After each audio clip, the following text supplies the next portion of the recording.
What am I doing?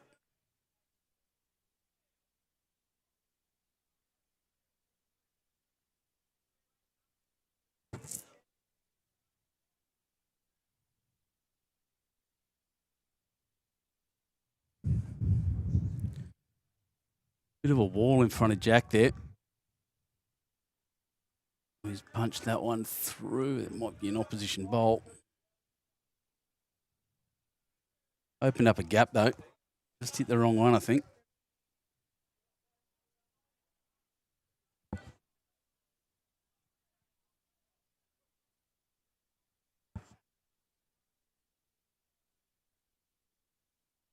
That's the only way in. There's a lot of turn on this green. There really is, and it's going to be, it's flying at the moment. Bowling into the wind will make his bowl turn a bit more. As soon as the momentum comes off the bowl and it leans down, the wind will start pushing it sideways as well. So his track was actually very, very good. Young Damien Miller, but just overweighted it a bit.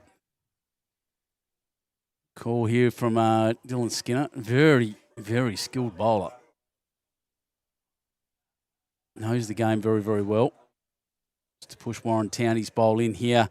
Wants a bit more turn now. He's going to get it. He's going to get the turn. Is it going to be enough? Oh, he's just punched that one in a little bit. Has made it a little bit more inviting for a big run. They do have back bowls, the Campbelltown combined team.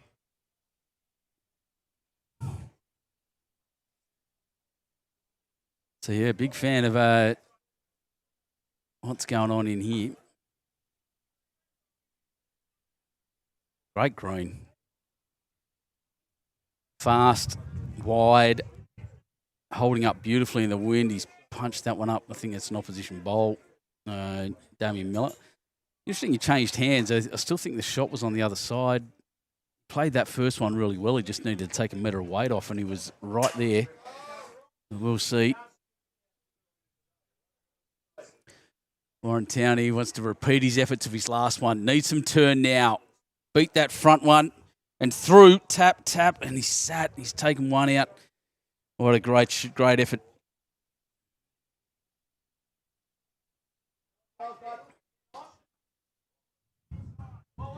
It's a New Lambton, I think, just walked past me. That's a umpire call over there somewhere. I can hear him yelling.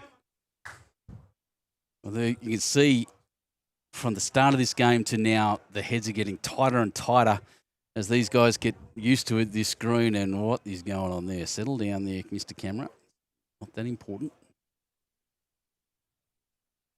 But as I switch across to this one, you'll just see the shake of the camera as the wind picks up a little. This is Chris Grimson.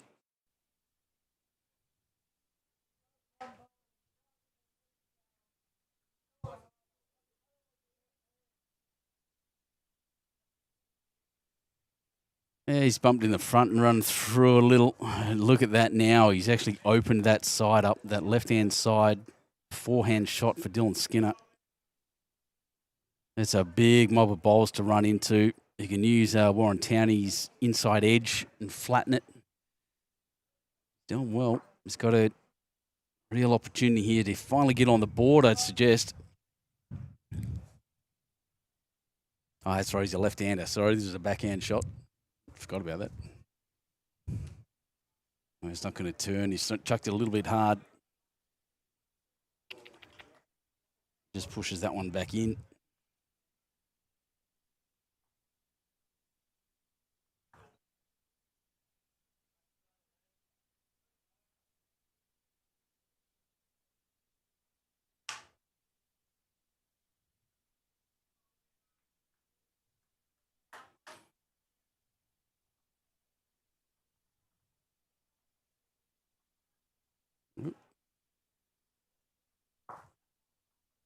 I have to a quick look at it. Let's come back to the mat now.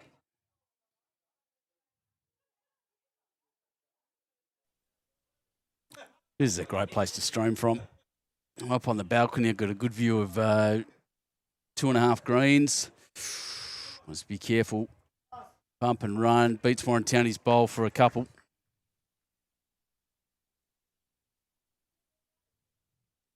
Excuse me a sec, just need to go silent.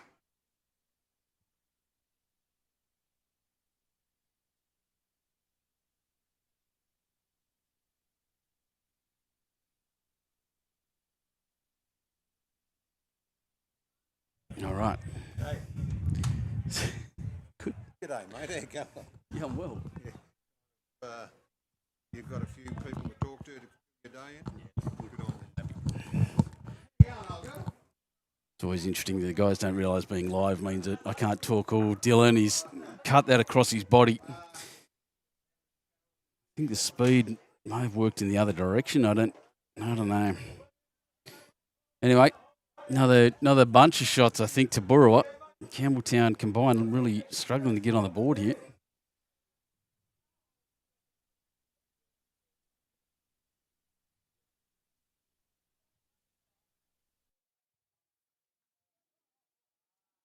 Look at the amount of bowlers here. This is a full competition. There's one team sadly didn't turn up. I'm going to find out who that was so I can call them out. Don't do that. Book yourself into a competition, then not rock up. Oh, wind just swung around and I can feel water in it.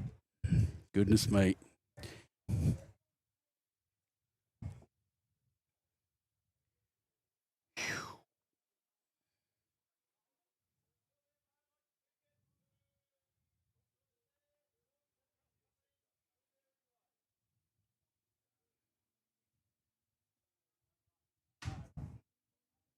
Line that fella up. They've gone along pretty long again, all the way back to the tee here. And, yeah, it's really pushing bowls left and right, this breeze at the moment. It's boxing the compass is a term you can look up. I'm not going to explain it to you, but it's all over the shop. An old term for when I was back when I was in the Navy.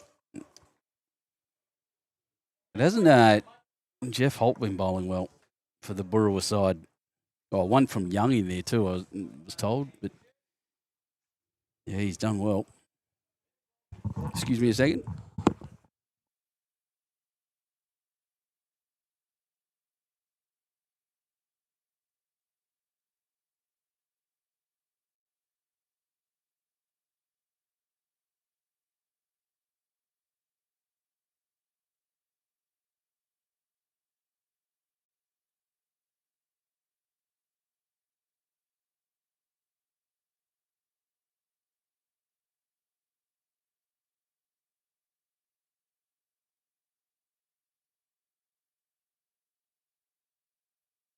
So I've just been introduced to one of the sponsor spokespeople. I just want to say that Jack just moved, and I'm not really sure who hit it. So I can tell you now that Jeffrey Holt's still holding shot with that one there, which means Mick Shiner kicked it out sideways.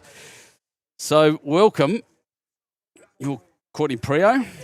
Is that right? Sorry, I'll turn you up. Let's try again. Welcome, Courtney Prio from the Cowra Tourist Centre, which I've just been told is called the Vic. The Vic, yes. Yeah, see, I'm from Western Australia, and back in the day, West Australians don't like Victorians much. So kick a Vic was our whole thing. Maybe so we keep it for the tourist centre, for the WA people. for the West Aussies, yeah. They'd love to come out here. So tell me about your the tourist centre, because you're obviously a sponsor of this. That's one part of what we do. Mm-hmm. So our team runs the Visitor Information Centre. VIC is the acronym for that. And everything else we do is support visitor servicing. So we support the promotion of everything Cowra to bring more visitors into town. But yeah, the Visitor Information Centre, we have a hologram there, which is the main thing that our visitors love. What's the hologram of? So the hologram, it's a 9-minute show, and Claire will tell you all about the night of the breakout. I'm coming in. I think I've heard of this. Bill Bryson wrote about this in one of his books back in the day. That's right. I've not seen it before. Come on in. Yeah. So if you don't know who Bill Bryson is, a famous English UK dual citizen author, and my favourite author. I went and saw him. Yeah, he's awesome. On live a while back now, but he was amazing dude. Yeah, wrote about Cowra. Yep. So come on in, see that. It's 9 minutes, and it's well worth it. Very engaging way to learn about the night of the breakout. So we also highlight a lot of local products and produce. including winemakers. So we've got a wall of wine, anyone is welcome to come in and have a taste. Don't tell the YouTube Live Sports team that. They'll be here in a second. Oh, I don't. Sorry, mate. Come Just on in. interrupt Damien Miller. He's got the lucky little tap in. But these Campbelltown boys here, which is the Dylan Skinner team, struggling a little bit, by the way. Just got to do a score update. Just have to find it. There it is, 9-6. 9-0 after 6, sorry.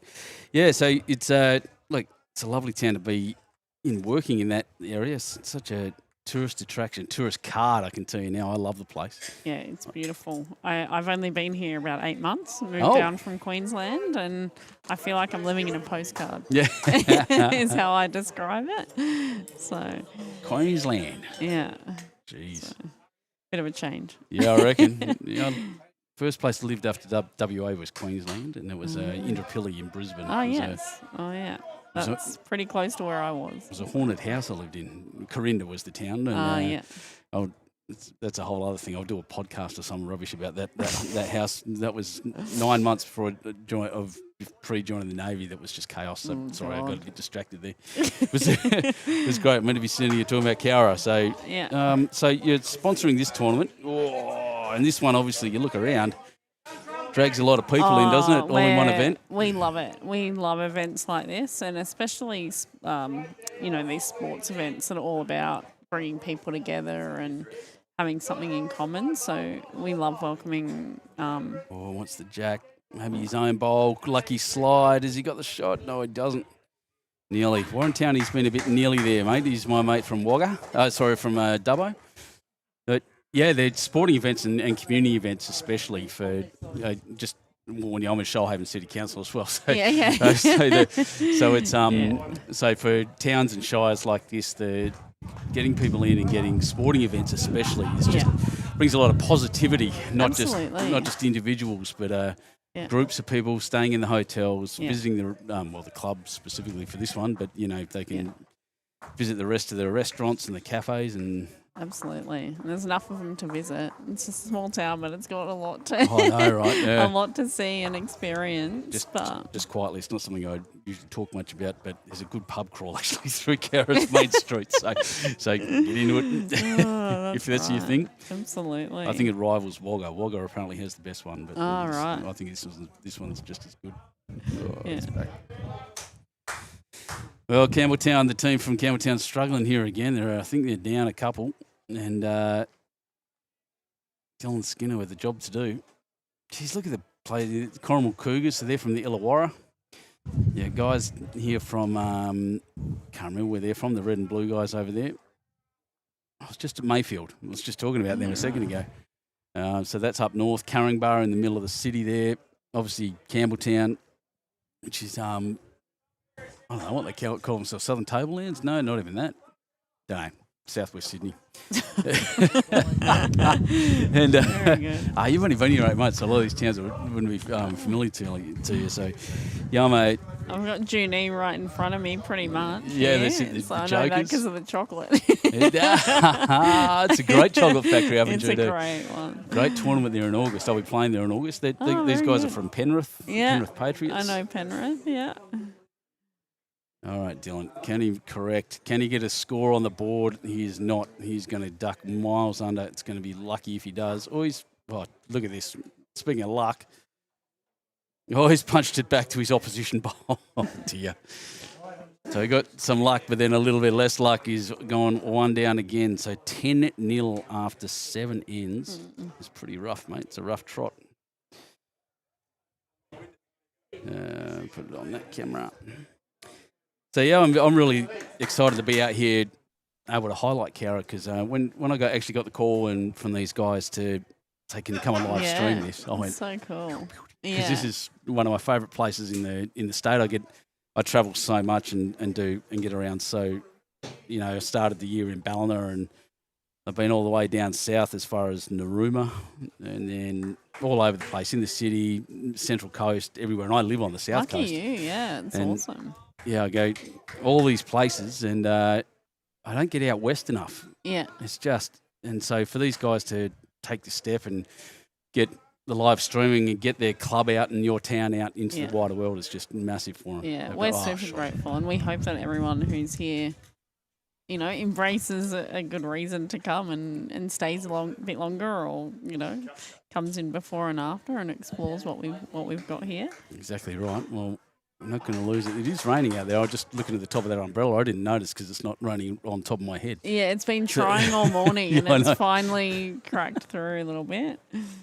Not too much at this point. Let's have a look at this radar. I can't put it on the screen at the moment, but yeah, not great timing for the bowls, but we definitely need the rain. So that's right. It's a bit conflicting, isn't it? Rain's a bit, it's right. Rain's better than wind, though, I can tell you now. So the wind doesn't feel as strong, but it's definitely wet out there.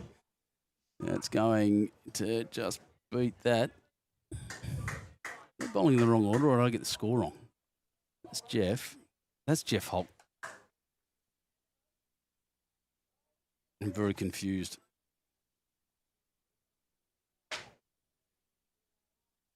So it is Mick Shiner doing very, very well down there. Sorry, I'm just looking at the bowls. I thought the orange and white ones were Jeff Holt's, but the Mick Shiner. So he's been leading very, very well. He's just getting beaten. 5-3. So they actually picked up 3 off that shot from. No, I'm looking at the wrong scoreboard. Where are they? Yeah, 10 blot. That's right, after 7. But there is 2. I think there is 2 worst bowlers of the day. You bowled before? I have bowled a little bit. Good. My dad was a keen bowler, so I joined him. Good bowls, are you? A couple. You like that one? They're not bad. They're not bad, Jeff. You've done well. Done my job. The first 2 ends were dropping. Done very nice. But, I was at 16 seconds. Yep. About 17 seconds. Jeff Holt standing behind me, just telling me all about it. He's it's fast. It's turning, and sometimes these guys don't realise that we're actually live and they're trying to interrupt, which is fine. It's all part of the job. All part of it, yeah. I'll give these guys credit. They haven't come and stood in front of the cameras yet, so it looks great back here on the behind the scenes view. It looks great. Yeah, it's pretty cool. I was watching it in my office just before. Actually, had it streaming on a screen. That's back good. At the Visiting Information Centre. At the Vic. That's right. I've got to move that little graphic up a bit. It's frustrating me, but that's neither here nor there. There we go. Jeff Holt holding 2 there for Burra at the moment. Oh, these same coloured bowls. Mine are bright white, so everyone knows exactly who they are. So what else? You do so a you good job keeping track here with all the thanks, different. So the Cowra Shire. Yep. How big is it? How many people? No, how big? In distance. Yeah. Oh, God, I wasn't prepared for the geography Come on, questions. man. All right, tomorrow. I'll do geography. Oh, tomorrow. Let's have a look. Ask me again. That's all right. I've got the internet. I forgot to mention the Lachlan River. How good is the Lachlan River? Oh, the Lachlan River is great. I was down there with my kayak last weekend, actually. It was pretty amazing. Nice. Yeah. You just go straight down at the bridge and you just float pretty much. You look like you're working hard, but you're not. Just a river. You look tough. Perfect. Yeah. Look like you're building those muscles sport. up. Yes. Yeah. Oh, and just laid down. So, we're all holding a couple there still. So, you've got Gillamari. Yep. Darby's Falls. Yep. Right. These Goolagong. are all our little villages. Yep. Great pub out at Goolagong. Oh. Yeah. Right. Talking of pub crawls earlier. Morongla. Did I say Yep. that right? Yep. Noonbinna. Yep. Watamondara. Yep. Woodstock. Close. Yep. Great pub. Oh, at what Woodstock close. How did I get it wrong? Watamondara. Watamondara was Yeah, close. it's going to Yep. go quick. And Woodstock and Wangala? Wangla. Wangla. I was going to say when you were talking about the dam, Wangla, the river, Wangla Dam is incredible. I reckon it's got one of the best, up at Elliott's Lookout, it's one of the best views in Australia, I reckon. Right, I'll head out and have a look on that advice. That sounds like a good plan. I'm just watching, he's going to run a bit short this time. Mr. Damien Miller, so Warren Towney. Opportunity there, there's a little gap just in the left-hand side there, a little window for his bowl to drop through. It's pretty close here, but he's a little quick. Dylan asking it to stop. We'll find out. nope, dropped in the hole. So he Didn't just listen didn't to pick him. it up. Exactly. They never do. No matter what you do, everyone always yells at their bowls. It's not going Or to you change try a and thing. channel it with your body movements. That's it. Yeah, I know. Oh, I'm meant to make a photo montage of Of people people. watching their bowls leaning over. It's everyone does it from the That's- top level players right to the bottom. It's so Well, funny. speaking of the bottom level, that was always my strategy. After I hit it, I tried to channel it with my body movements That's to get it. closer. Use the force. Yeah. Wow.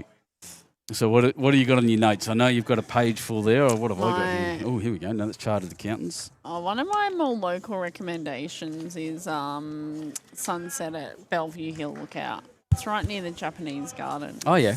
and it's absolutely stunning up there. You get massive view, like wide 180-degree views over Cowra as the sun sets. So you got that big sky. Big sky. I And it's love a big stunning. sky. Yeah. Or up at the POW camp, the prisoner of war camp at sunrise. It's pretty special. Haven't done sunrise there. I've done a it's been there in the late evening. Yeah. And on a really hot, clear day out there, yes. and it's just something else that turns all the buildings. Oh, sorry, all the hills Yeah. really golden colour. It's gorgeous. So Yeah, stunning, beautiful isn't it? place. Yeah.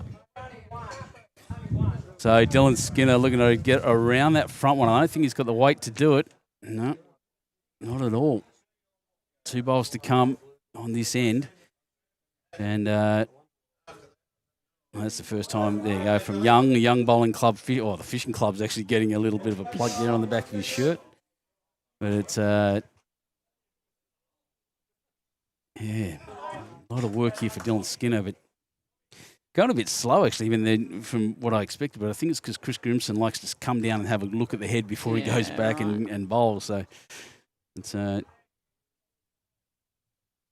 ride of colour up on that bank there, across that line. It's absolutely wonderful. And Grimo looking to just, if he touches his own, he's fine. If he gets on that side and sits about there, no. It's a good bowl. It counts. But what it means is Dylan Skinner can now come around those front ones and use that as a ledge. So he doesn't have to be too light, and he can play with a bit more confidence. I think he's hung it out. Yeah, it's out too far. Wasn't a bad effort. Yeah, the disappointment evident. And they're saying 3, so 13 blot. And that's not a position any bowler wants to be in. I can assure you of that.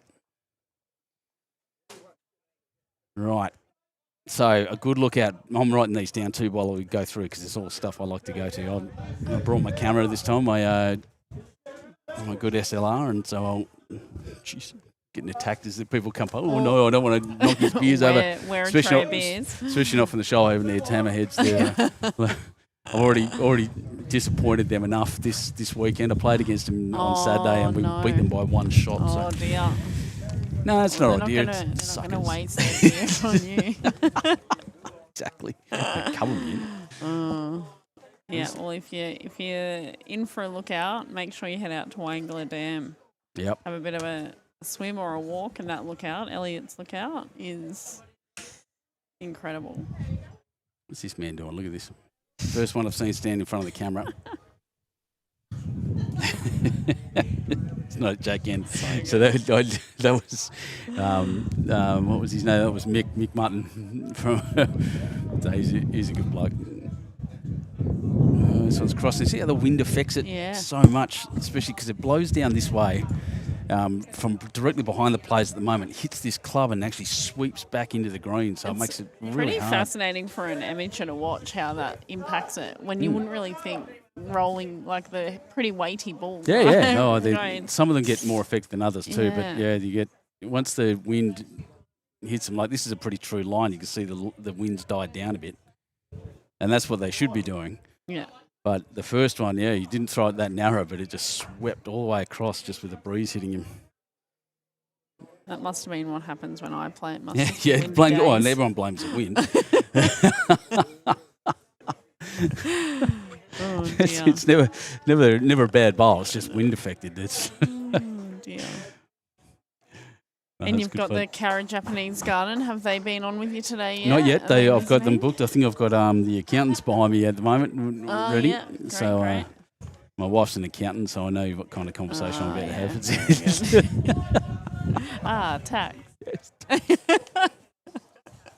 Deceased estates. Yeah.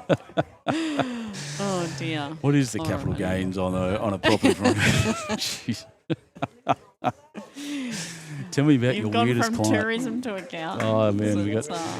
It's, I get some good stories. She never tells me names. She tells me the weird ones. Oh, yeah, good and one. yeah, it's great fun. all right. Well, I might leave you to the accountants. Thank then. you, my friend. I'll see you tomorrow, I think. Been an absolute Yeah, pleasure to have you on, thank you and very well done. much. So when you get to Cowra, visitor education or visitor The information centre. I nearly said education. Bit of And check out education. that hologram. And you get if you mention the Festival Fours, we'll give you 10% off. Cool. All local product, wine tasting. I'll be there. Come I'll be on there. in. Thank you so. Thanks so Thank much for joining us. We'll see you Ta. later on. That was Courtney Prio, and absolute champion down from Queensland and living in a postcard now, which is what we like to hear. So I'll just spend a couple of minutes chatting about the bowls, and then I'll jump onto the next sponsor, and then untangle some cords apparently.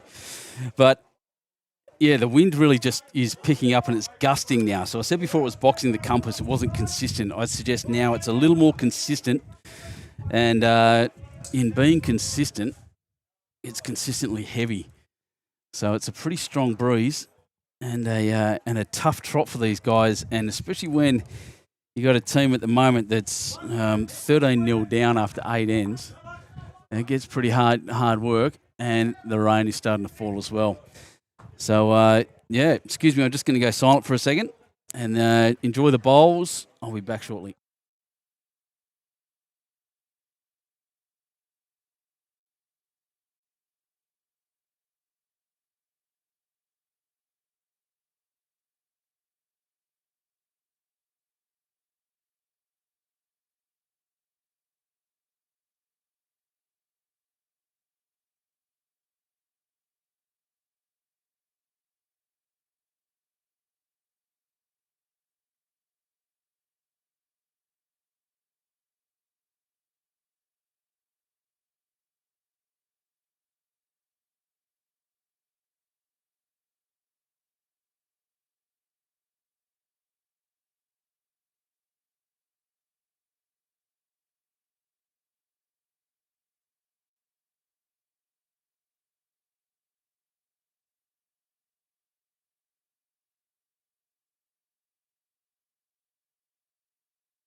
Try this one. I'm back. Benny Two Shoes back with you from Cowra Bowling Club for the Cowra Festival Fours. As we heard, it's named the festival because they have the International Friendship Festival here. And as part of that, they hold this tournament at Cowra Bowling Club.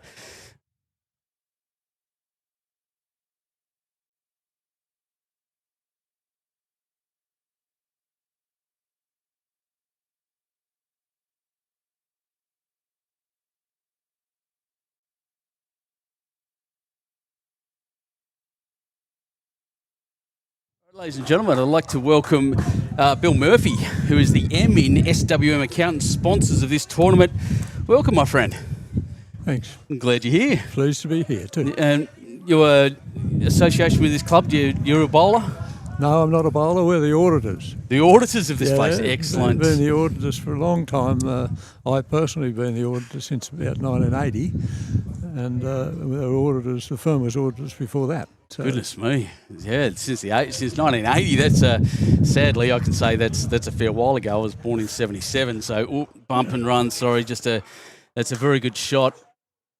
Once again, Chris Grimson doing the job. He's got a bit of work to do. I think he's one down, and Campbelltown with a chance to get on the board here. But yeah, important job actually auditing these clubs, especially with the regulation, the laws regarding all that stuff in New South Wales. So, good on you, mate. That's good work.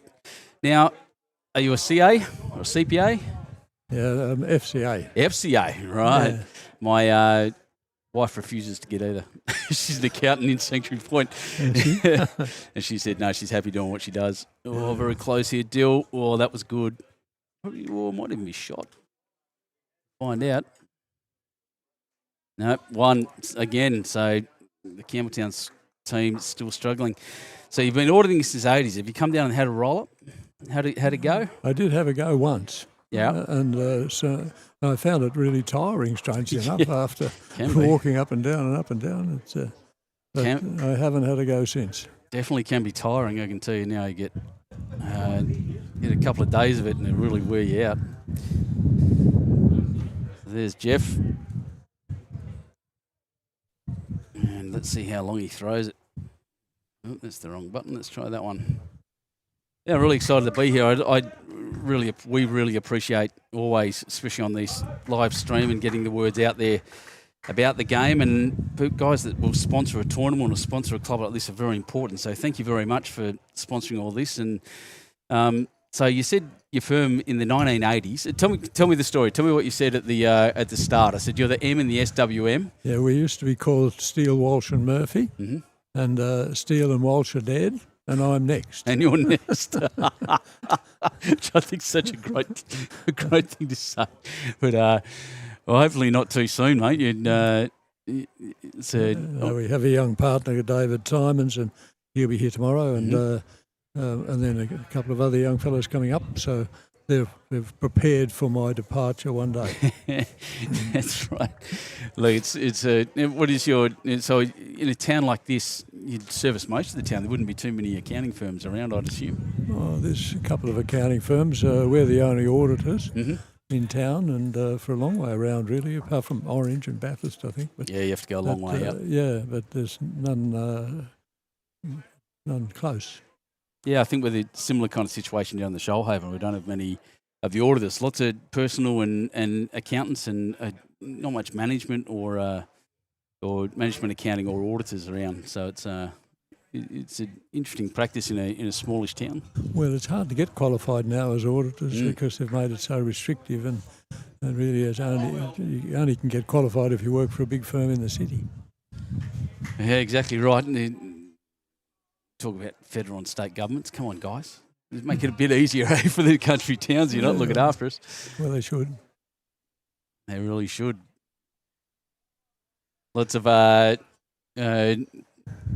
guess, with the town where the Mayor Paul Smith was telling me that an ageing population. So I assume there's a lot of, what am I trying to say? State taxation. I'm just trying to think what my wife goes through at the moment. There's a bit of older people, retired people, and but then we're a bit lucky. We've got quite a lot of young fellows, young tradies, stuff coming up, and we have a number of young accountants there that they like to deal with fellows their own age, and so we're pretty lucky to have the age group. What's your favourite accounting software? We use MyOb or Xero. MyOb, yep. Oh, Xero. I love Xero. I use Xero. Yeah, but we can use pretty well anything. We have a fellow down there who did a master's in computer studies at uni, and so he can cope with pretty well everything. It's good. It's handy. Software is so important these days. It's no longer the old calculator. Do you ever use one of those things with the the handle on the side, whatever they were called back in the day. Yeah, and we started on a comptometer. Comptometer. Oh, Yeah. I'm going to write that down to look up later as well. Where's my pen? I'll see if, because there's, when I'm in my wife's accounting firm, there's almost a museum in the back of the old stuff they never got rid of. The old boss used to keep, Phil Kennedy, and you can hear that wind. Sorry, everyone. It's very, very. I say this all the time. Sailors and bowlers talk about the wind all the time, and I happen to be a bit of both. So Yeah. I've got in my ex-Navy time, and I get a bit nervous when the wind picks up. It makes it tough. And it's showing in this. It's a very quick green, which means it's very hard and it's very fast. And the bowls are hard to control with the wind now. And it's showing all up and down the green. There's some really what I'd say loose heads. So there's bowls everywhere instead of being close to the jack, and this is no exception. It was spitting rain when I came in. Well, it's I'm just lucky to be sitting here out of it. Oh, Warren, that's very close. See the shake of the camera. They're pretty well secured, these cameras, up against the walls, and it's still getting a lot of movement. Yeah, it's tough work out there, mate. So you audit this, you're sponsoring this club, so you're obviously very not just involved, but a community-minded organisation, a community-minded business. Yes, we do a lot of local stuff, and plus I'm in Rotary in Cowra, and we have a lot of groups that we look after. It's responsible of you. I love that too. So I always say we always try to support the businesses that support our clubs, but it gets bigger than that as well. Some and I'm a Shoalhaven City Councillor, and the people that support the community organisations like Rotary or I'd even say Legacy, but Rotary and what's the other one? Lions, things like that, are men's sheds, Probus clubs. It's you're important guys, so thank you very much. I appreciate that. That's wonderful to hear. I was a deputy mayor here for a long time. I was on the council for about almost 12 years, and deputy for about 9 or 10. Yeah, goodness me! Wow, that's wonderful. 9 or 10 years. Yeah, I don't think I'll make it that long in our position in the Shoalhaven. We've got a couple of issues down there, so we'll figure that we're working through, but we'll get there. Just got to watch now. This is his name's Chris Grimson from Burrawa, so pretty close. And he's bowling exceptionally at skipper at the moment. He's probably the player of the day. It's the first time I feel like I have to get someone to zap someone out of the way of the camera. Who is it? It's Jeff. First time. But you can see the end result. I told him I didn't bring my cattle prod. I often feel like I should have. So your family you've been here obviously a long, long time. Yeah, went to school here, born here, went to school here, married a lady who was at school with. And we had one child, a boy, and he's now 36. And he's a housemaster and a science teacher at the King's School in Oh my Sydney. goodness! Wow, Dylan's just missed all that, but yeah, wow, that's amazing. So that's a big job. My father was when he was about 36 was a housemaster and geography teacher. He had at Guildford Grammar School in Western Australia. It's a similar kind of feeling. Yeah. Oh, it's just bounced out. So I think 2 shots right now, I think, to the Grimo team. It's hard to tell. There's blue colour bowlers here. Dylan's nowhere near it. With that one. And 1 shot only. Those 1 shots are deadly when you get a lot of them. After 10. 15-0, I think I have on my score. I'll just make sure that by looking at theirs, that's exactly the same. 15-0 after 10 is a pretty unusual score, mate, in bowls. It's pretty, it really is. You don't see that very often.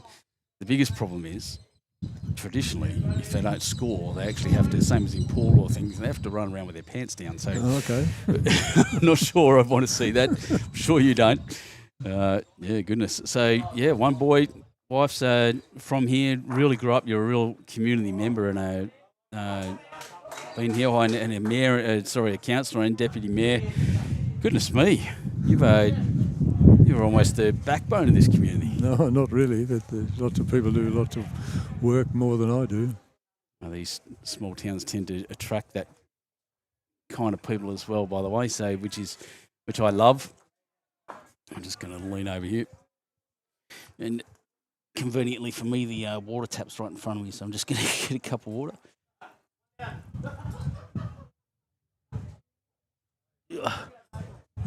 And a bit of a laugh there is from Dylan Skinner as Jeffrey Holt just takes the jack away from, or the shot away from Mick Shiner.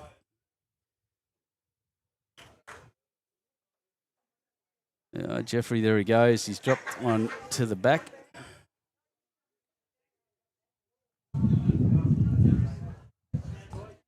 That's better. It's been a long day.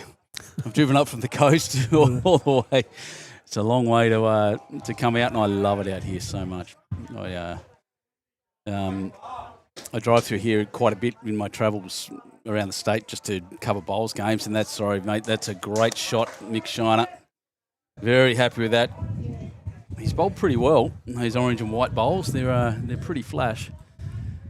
But yeah, and I stop here a lot, and I actually really love this town. If I could convince my wife to move away from the coast, I think I'd come here and I'd be saying, "Hey, Bill, I've got this accountant wife of mine." Well, we're always happy to talk to somebody. They're hard to get. Yeah, she's used to be doing it for a few years now. Used to be a teacher. Anyway. Was she? Yeah. Got sick of that and primary school teaching and went, you know what? Oh, she followed me around the country in the Navy. Sorry, everyone, I'm just side questing here. But, yeah, she followed me around the country in the Navy. So never, with the New South Wales teaching system the way it is, it's very difficult to get a job if you don't hang around for years. So she went and did a Masters of Accounting and is now employed there, has been doing it for a while at Bosco. It's great. It's good. And she loves it. Disturbingly. I enjoy the stories she brings home. It's great.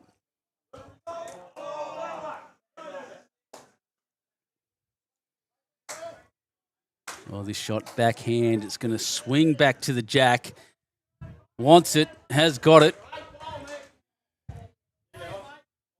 And that was Mick Mutton. He's played that beautifully. 2 down. Campbelltown. Bruce Granger's going to have to give this a bit of a punch, I think. There's no real way to the jack. It's hard to turn your bowl around on the grass to that back one. Down his backhand, but he could run straight down the middle, take all doubt out of it, all turn out of it, and just smash everything through, and he'll be a lot happier.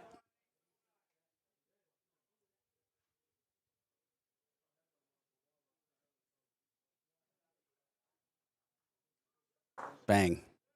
Didn't hit it quite hard enough, I don't think, but he gave it a good go. It's a pretty good bowl. Yeah, nice and accurate. I use very big bowls. They're size 5s. They're about bigger than most of the bowls out there. And I'm known for playing pretty aggressively in my club. Chipped and broken, the poor things. But, so I would have been 1,000 miles an hour, and the camera at the back here would have been in danger. bits of other people's bowls shooting everywhere would have been great. So where are your offices here? I'm upstairs in the Clare buildings, which in the main street. Yep. And opposite the $5 shop. So Main Street's pretty close to you, isn't it? It's just just two streets up. 2 streets that way. And we're just down there, just below the post office, if you like. So where we're pointing is back towards, so directly where the camera's pointed now. Got the wrong camera. Let's try this one. As we look up, and I won't miss Warrantowny's shot, but up that way about 2 streets away. Yes, and then down half a block. So the main, Warren, that's very wide. If you hit something, you might get some damage. Oof.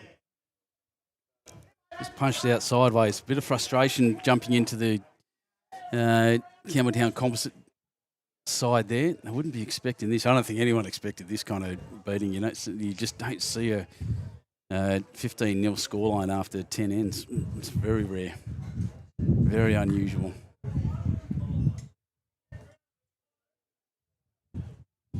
So you don't just look after businesses. You're the only auditors. You've got you do personal accounting. Oh yeah, well? we have a lot of small returns. I always say that if we look after the little fellas, they become big later. So that's the idea. So we're quite happy to do salary and wage returns, and we do a lot of superannuation work, and so it's self-managed super funds, SMSFs, and that's good. It's a complex little role looking after super funds. I've found. Yeah. Well, I've heard. Well, it is. Wouldn't do it myself, but important at the same time. This is why it's complex and why you need experts like you guys at SWM. Well, yes, and you find that most people with a self-managed super fund can have a better return than the industry funds. And so if you've got the ability to manage it yourself, well, then generally you can do better. If you don't have the ability, well, then you're better off to give it to a manager like an industry fund to do. That's it. They're not just looking after... you can look after yourself and have experts helping you out do it, then that's probably better than a generalist fund, which will just not look at you as an individual, but a group of people, and that's how they'll invest your money and try to build it in your superannuation. Super important, everyone out there. Superannuation as well, by the way. I'd highly recommend looking at that and finding a good accountant like SWM and look after that. You see your big sign up the back there as well, which is good. I'm glad that's on the screen. I had to move that earlier because it would have been blocked. So look, individual tax returns are important, and all your business needs can be met. Your auditing needs, SWM. Good. Oh, Dylan, he needs to move a little bit harder here. He's pretty close. Looking for their first shot. I think he's still one down. Jeez, he missed that by about 2 inches, I think. Down there. Very, very unfortunate. Waiting.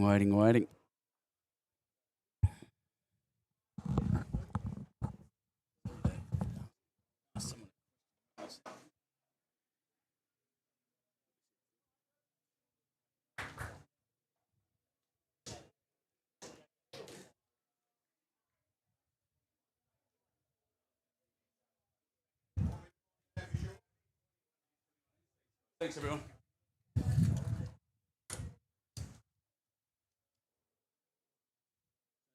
So I just had to run off to find out and confirm the format. So we're halfway through the game at the moment. It's 21 ends. They play full games here.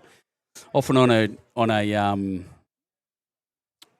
game like this, just to explain, Bill, sometimes on these competitions you play multiple games, so they shorten the games right up. 21 ends for fours competitions is standard across the board. Is the main length of the competition. So it's pretty good to see. I haven't seen many in my travels that are full-length competitions. It's wonderful. And the refreshment delivery straight out the door over the railing's pretty handy too, isn't it? Oh, Dylan, he's gone for a run. He's going to crack into something. He's not... Oh, he's moved Jack. Things have shot everywhere. The biggest danger there was actually moving his own bowl out, and he did it. So we're about to see what the measures come out. Big box measured. Damien Miller there.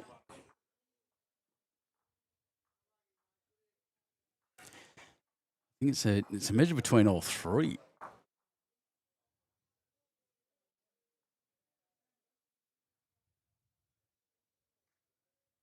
And that's Jeff's at the moment that's closest.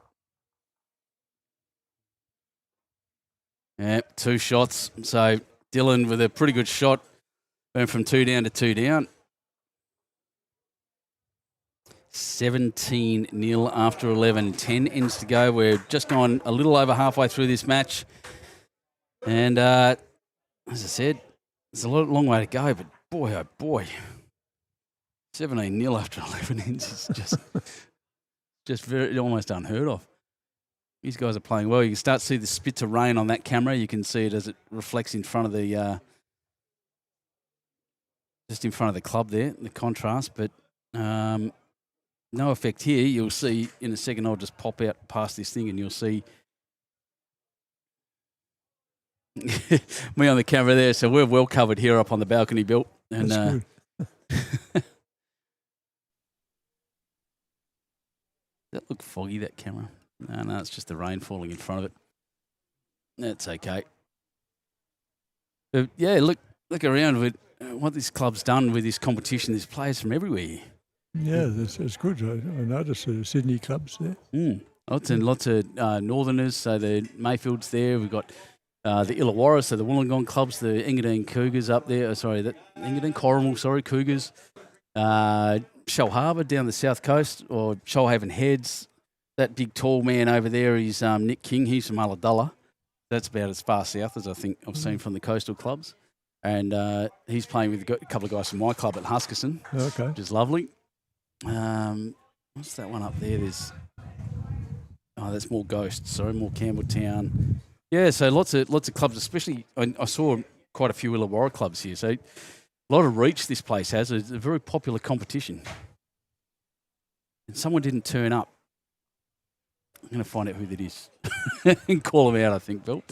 You don't do that.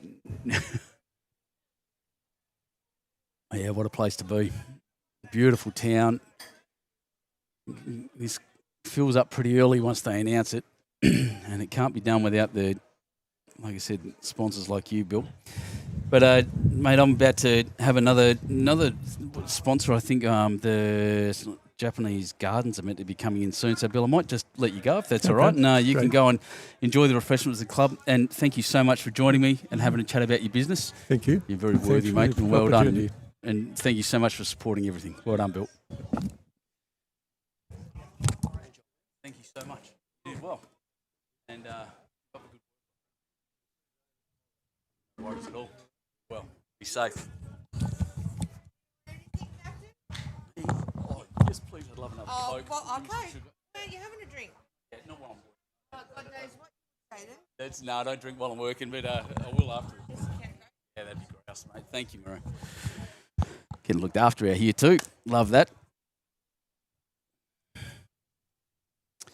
What camera am I on? That one, right. So Bill from SWM, and I thank him very much for coming down, and not just for that, but actually supporting this club. And it has been since the 1980s, 1980, so early on, and then his business, SWM, since before then even.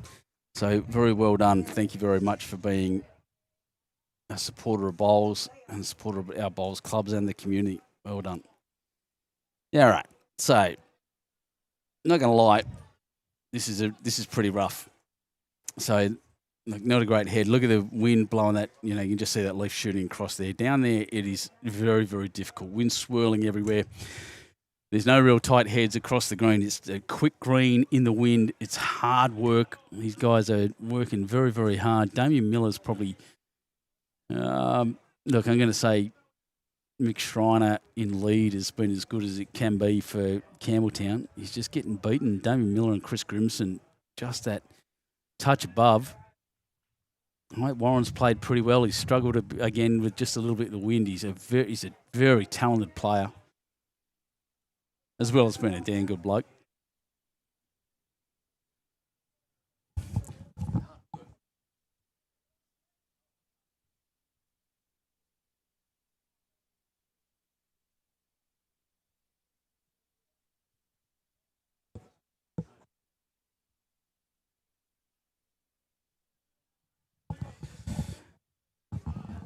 And Warren again just pushing a little bit. He's a lot quicker than I think he's used to. So just the guys coming in behind me to have a chat.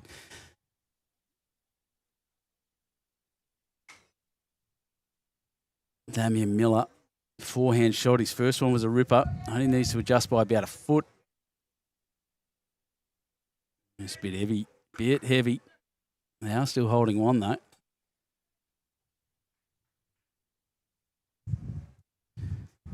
So that's going to clatter into something. Just which one? Oh, no, it's not. Look at that. Once again, the wind just jumped into that. seems to be going against the wind, but look at the turn. Look how far that came across. He threw that out of his hand, was a good 1.5 foot outside the line. Weight was perfect, but it's almost out of bounds on the left-hand side. That is just... And once again, I know Warren Towney. I know he's a very, very strong, talented bowler. He's doing it tough.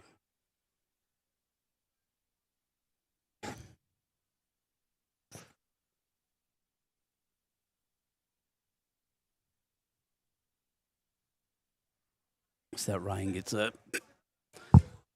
excuse me, a little bit heavier down there. Grimo gets to the back. It's not a bad shot in the end. He split the two. I don't think he quite counts, but he definitely doesn't count, but he split those two at the back, which is handy. Dylan has just watched his mate's first bowl hook about half a mile across. And that one's got some late turn, but that's about it. Weight wasn't there anyway, but goodness me.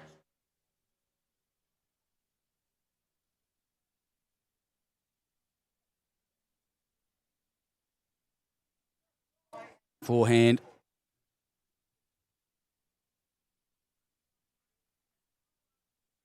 Grimo, what a shot. Great draw. Tough conditions for it. He's nailed that. Maybe a bit friendlier, that hand, just looking at the way the bowl's going down there.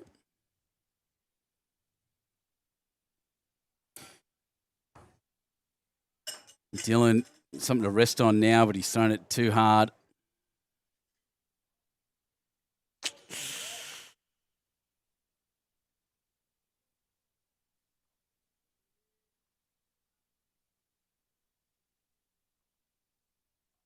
Getting wet out there. I can tell you now, I'm looking at the little umbrellas in front of me, and it's really they're copping a smashing.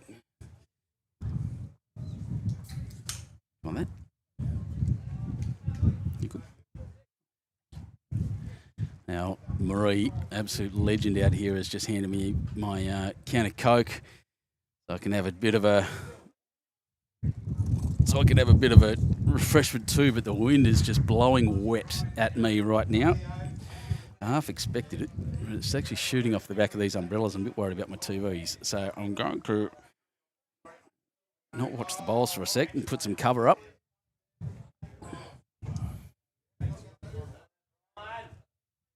Actually, it's not too bad. It's just some spits.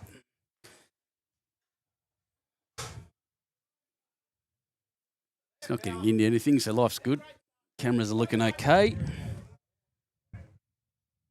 And a very good start there, Jeffrey Holt.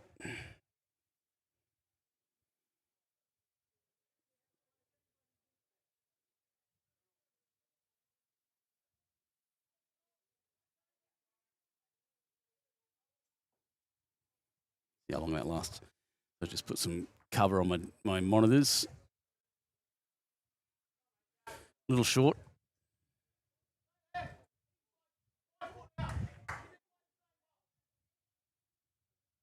Five foot short is the call.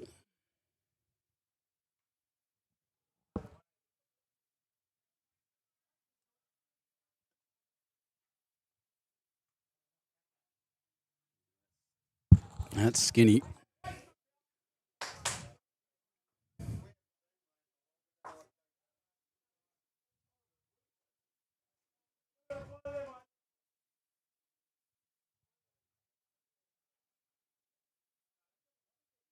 There's a few rain jackets getting put on out there. Does indicate that rain's coming a bit stronger. I'll just jump on the weather radar and have a look myself. Yep. It's a big mob of rain. It's going to get heavier as well. 10 ends to go in this game. Yep, I've got the wrong score on the board too. Sorry, everyone.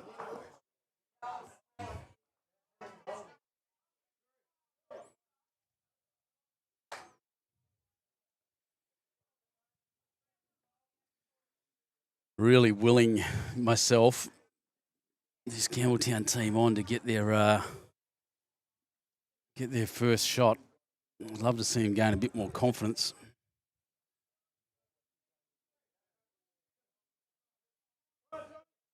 So a few things about this event. There's something else that you'll find interesting. I'll show you in a second. But there is a drawing competition as well. I think that happens tomorrow. And then on Thursday, a driving competition. So they have everything, a little bit of everything here, just for fun for the bowlers that's missed that bowl and run through. So Jeffrey holding the shot there.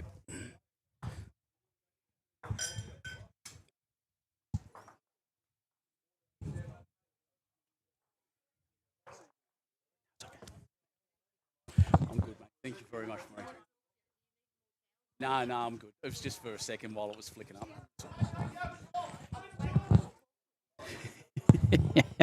My mate Marie's trying to look after the staff here are spectacular at this club. And so far I've been looked after incredibly all day. So well done to them. So, forehand shot. There we are. Why am I zoomed in so far? There we are. Warren Towney having a look now.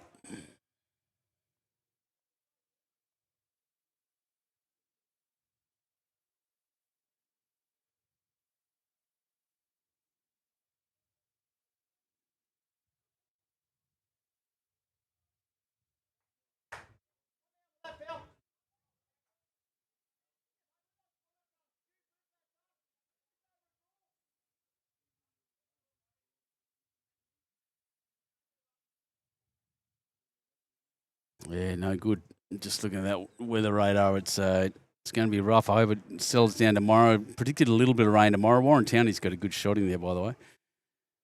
And yeah, it's looking rough. But I reckon Woz has got number one. He'll want number two. Chance now for these guys to get a shot and then get a run and keep their chances of winning this. Like I said, it's 3 days to go after this. No, 2.5 days to go after this, so long way to go. He's running short, but slightly in the way too, so maybe a better shot than he thinks.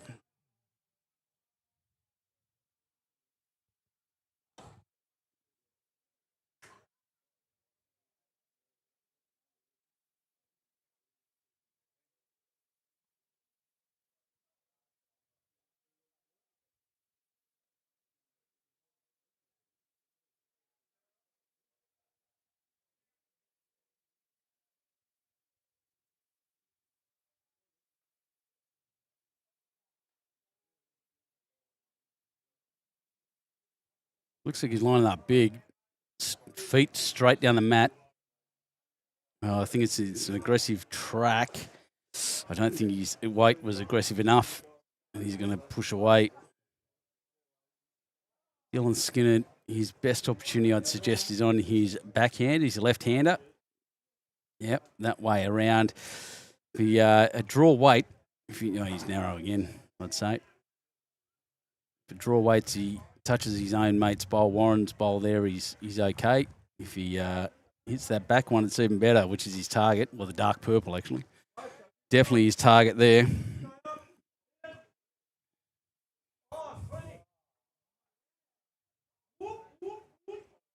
I don't know if you heard that bit of excitement in front of me.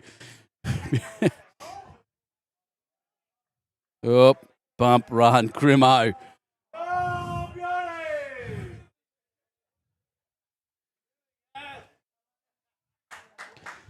Bit of excitement here. They're holding two. Come on, Campbelltown two. And it was through a mistake from Grimo. Oh, my God. Unbelievable. So, I tell you what, all Dylan has to do here is I'd bowl one short. I wouldn't even bother. Get a couple on the board at this point. Bang. And that's it. 2 shots.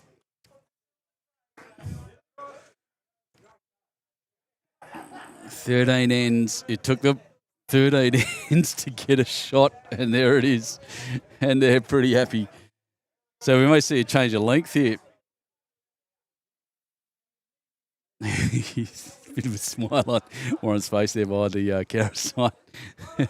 Having a joke. At least I got a sense of humour about it because, yeah, well, that rain's picked up again. Look at it. And yeah, so I can show you now. I actually have to change my camera view. There you go. They're going pretty short. Wonderful place. Wonderful looking club. Wonderful place to be. And he's lost the jack in the ditch. That's why it's come flying back. So I'll put the camera back where it was.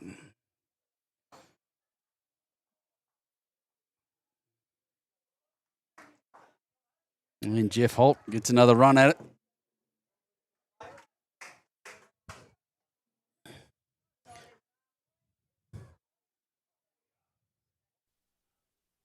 And I don't have to move the camera at this end again. It's been regular as clockwork. This not the Campbelltown team, apologies, the Burrawa young team.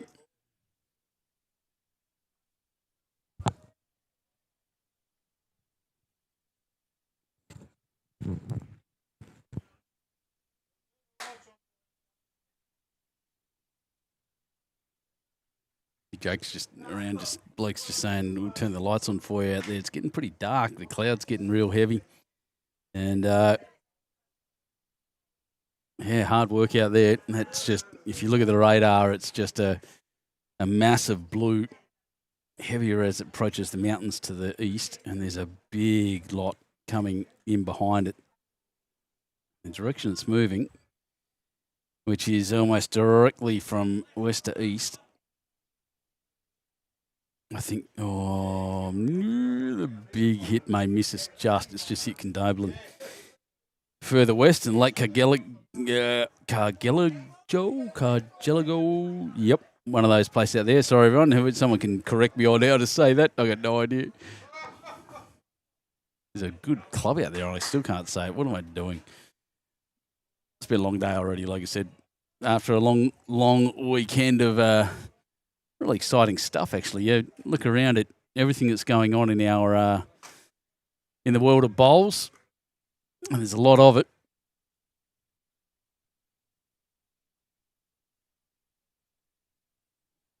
There's a lot of it.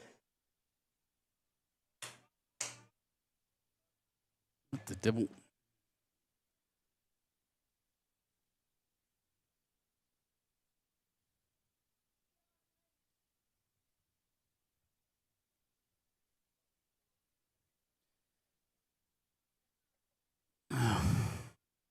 Good Lord.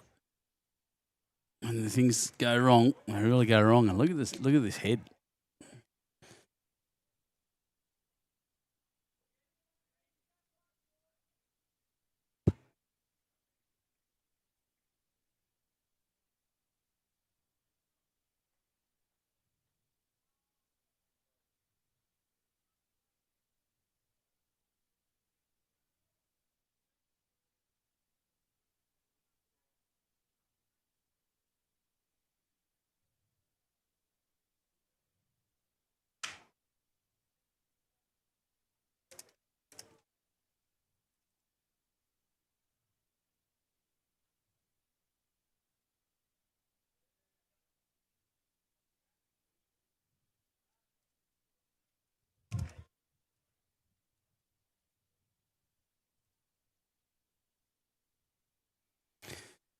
Yeah, it's pretty scattered. Like I said, tough conditions, quick green that's slowing up now, and a stronger wind, and it's going to take a bit to adjust again.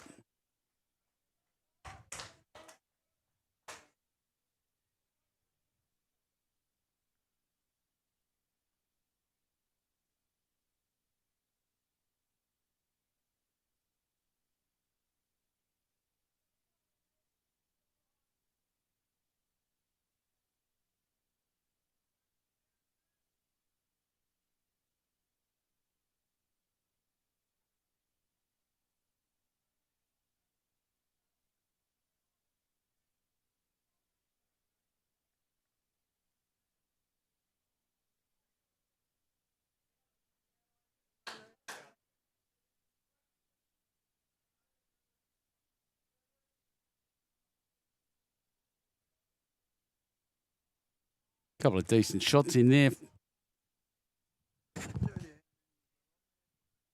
About 1,000 at the moment.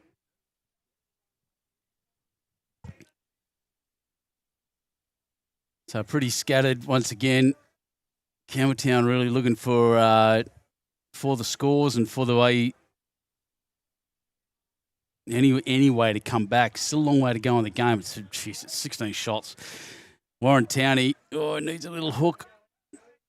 Not quite. He's cleaned out most of the back by the looks. Yeah, there's one bowl back left at the back.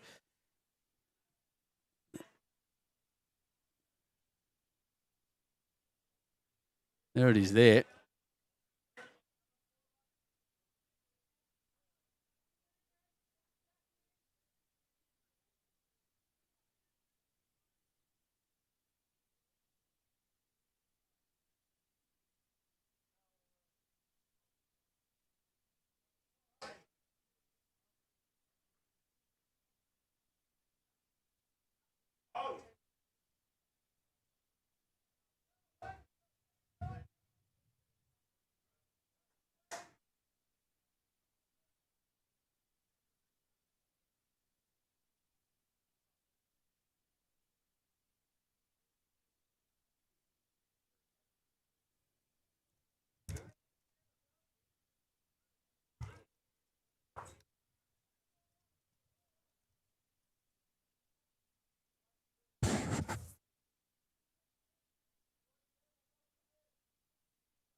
Oh, he's missed as well, Dylan.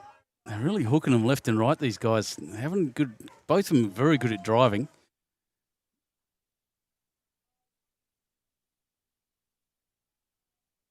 I'd suggest Chris Grimson he's turned over. Just needs to stick to it. He doesn't need to put one back, invite the drive.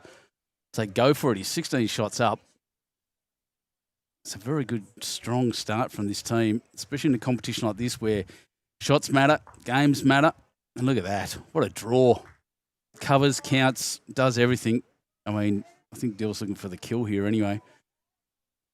Almost take a run up at this point. It's hard to grip the bowl. That's straight up. Oh, it's cleaned out that, and the ball goes out, and it is a dead end. So no respot in this game. They replay the dead ends.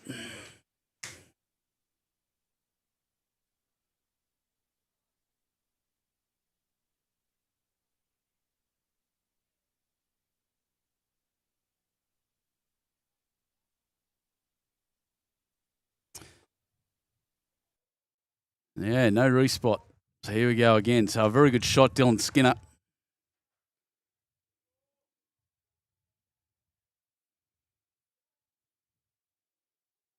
Have a quick look. So, tell you what though, the Campbelltown composite team does get a chance to deliver a short end. And he's managed it right up until someone calls a umpire, of course. And Matt's right up. Jack's just there. Maybe we'll see a little shift now.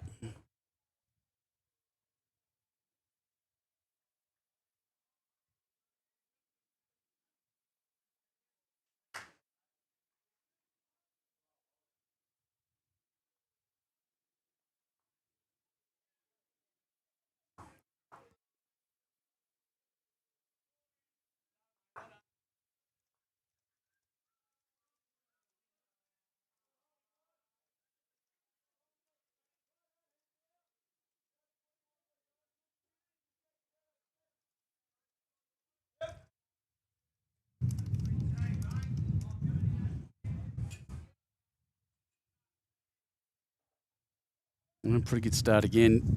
McShiner, he's playing the game pretty well at the moment. No one just running past Jeff Holt.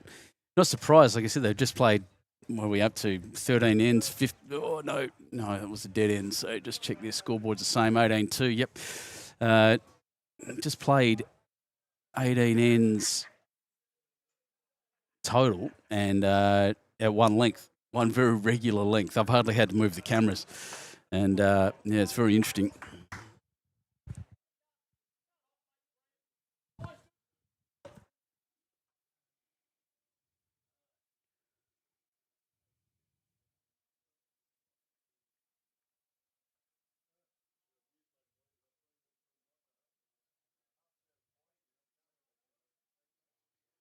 And again, Jeff running a bit through, so it's good coverage. At the back, it's split at the back for so no multiple there after the lead bowls. Holding one, Campbelltown. Bruce Granger, couple of metres short. Again, these changer links do trick people.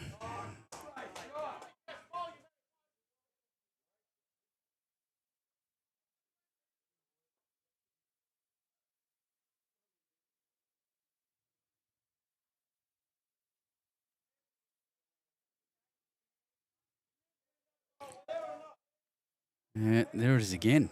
Same thing. A guy that's been super accurate all day, Mick Mutton. Couple of metres past. He won't be super upset, but because it's in a catching position. But yeah, not really what we're expected. And Bruce Granger, better weight. Not great, and he's thrown a bit skinny. So we'll see.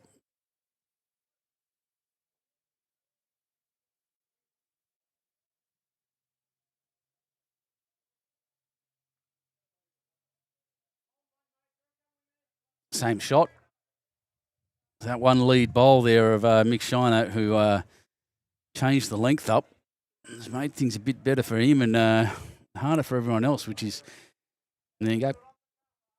That's what good leads do. On Townie, same thing. They're all just making a little grouping out the back right. It's a mixed bag back there. So if Jack moves, then nothing bad happens.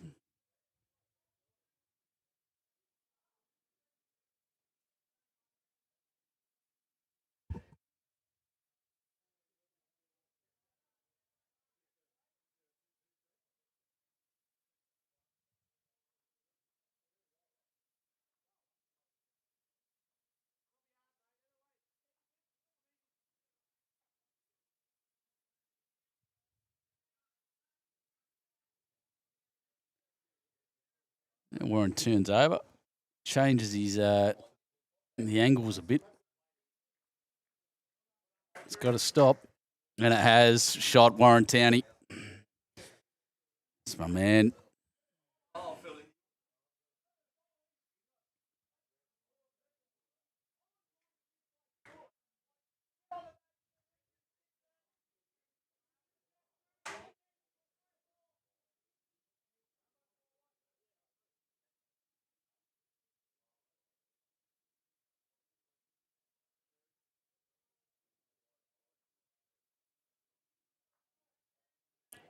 Bump, not quite. Good idea. Punch Jack through, get rid of Warren's bowl, go one down. Campbelltown have an opportunity here to win 2 ends in a row.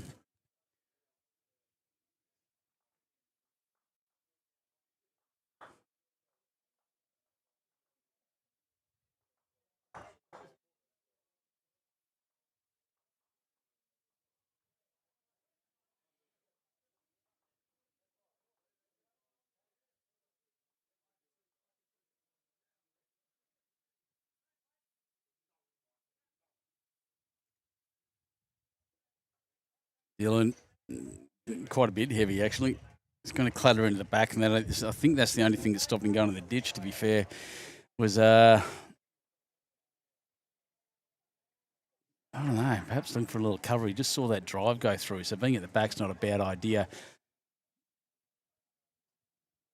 This is a weighted shot. It's an aggressive line. I think it'll hook away. Yep. Didn't miss by much actually. Didn't hook as much as I thought. Maybe a bit stronger than I thought.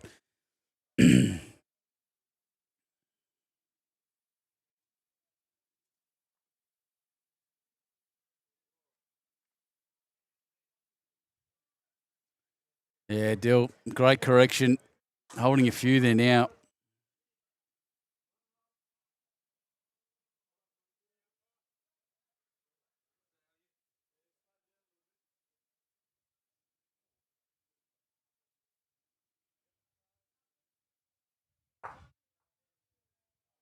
Oh, he's moved Warren's out. He's actually left that one at the back there too. So it might be three. 3 it is.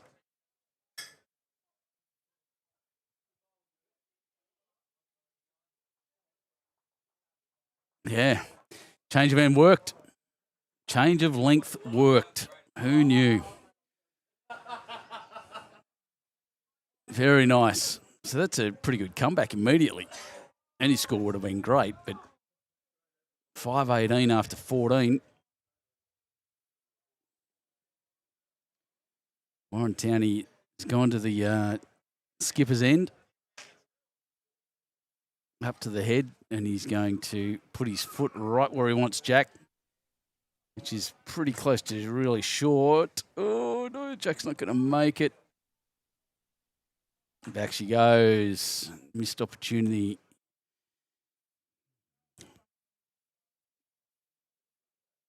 I'm not going to lie, I don't mind that. That's the honest truth. I don't mind it because I say this to my leads all the time. My Uncle Gus, who's the leading for me in Pennant at the moment, he, if I'm trying to go minimum length and he accidentally drops it a little bit short, no objection. He's done his best. And trying to do what we do. Mistakes happen. So we shouldn't be too disappointed in Mick Shiner for that one. He does get another opportunity. Jeff Holt obviously taking advantage of that and throwing it pretty long. Matt's right back. Matt is 2 feet in front of the tee. Jack is on the tee at the other end.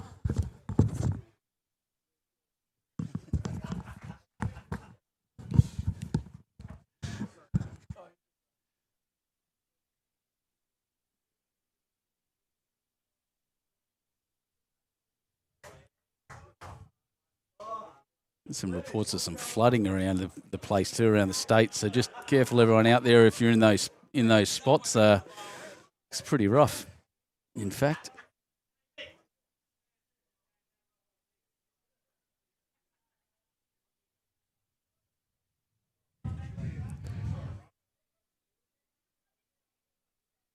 Oh, it's down south, down to Victoria, actually. There you go. Mick Shriner's done not a bad thing. He's about a metre in front of Jack.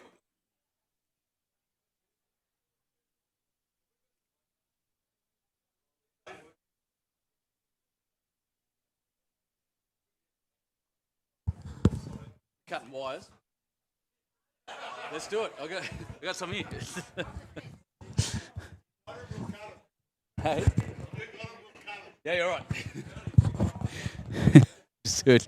Someone asking for some wire cutters. They want to cut I thought they were talking about cutting the stream off, but no. Talking about because the fence wires are too thin to let their schooner glasses through. So it's hard to put the glasses on the bench. Anyway, everyone's having a good time here in Cowra. I know I am. Lovely part of the world. That's a very good shot round the front, but it's kept going. I thought he had the weight beautifully.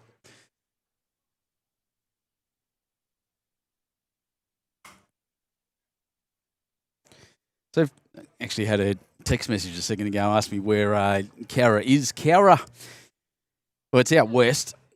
So out further west than Canberra. Canoundra is just to the north. Forbes out to the northwest. And if I look at this, Grenfell is around us, Kurawatha, Young's to the south. So I'm just looking for the bigger towns. Let's see. If you head out to Bathurst, it's another hour or so, more than an hour out west further than that. As we said, a pastoral town, so it's on a big plain. There's no real mountains around us.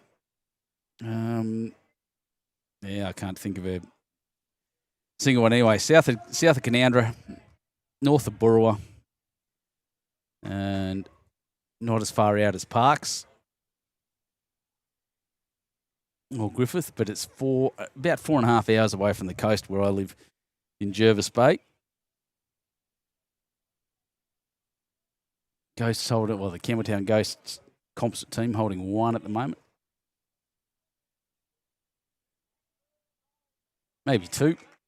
Looking at that head again. Not if Mick Mutton has anything to say about it. Look at this. Boom. On a tough day at the office, a touch like that's going to win it.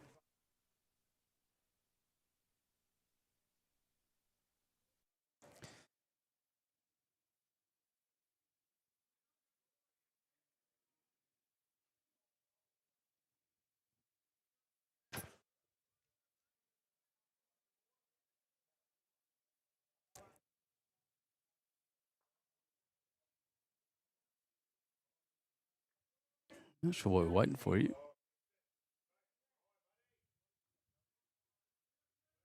Oh, Warren's up the other end. Sorry, my bad. And he's up there having a chat about where to put the bowls, he and Dylan.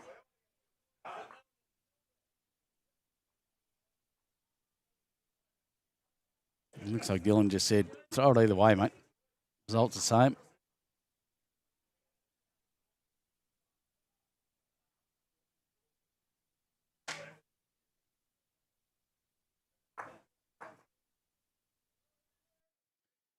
Here he comes.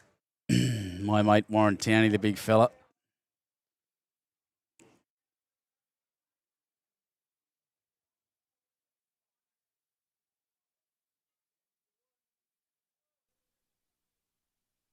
Like I said, a very good bowler. He's had a tough day.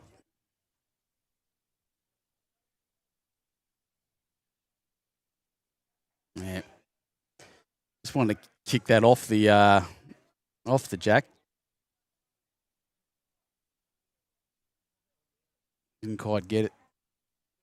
It's a good effort. No, knew what he wanted. Good discussion he had with Dylan Skinner. Any fans of a group of movies they call it Cornetto trilogy, a movie called Hot Fuzz, will know that how tempting it is for me the whole time just to say Skinner. It's a pop culture reference for you, everyone. Great movies too, if you're keen. Hot Fuzz, check it out. Oh, bashed into the front.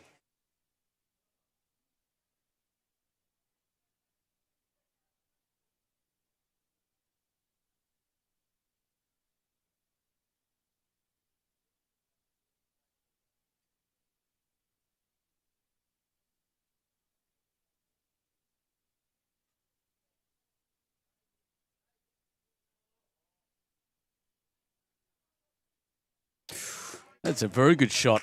Damien Miller, well done. Jack high, 2 shots now. They were at the start of that set. They were 2 shots down, now 2 shots up.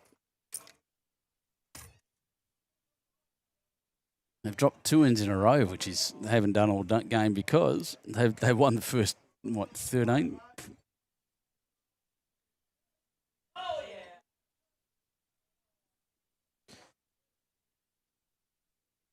Team's getting excited all around us. A lot of enjoyment in this game.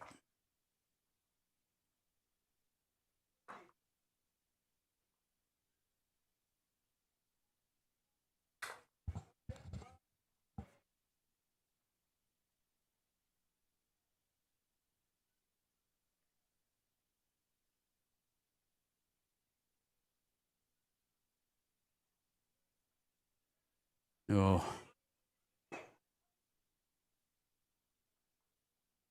Disappointed with himself. The big swing, the quest for power, I think caused him to shoot that across his body a bit.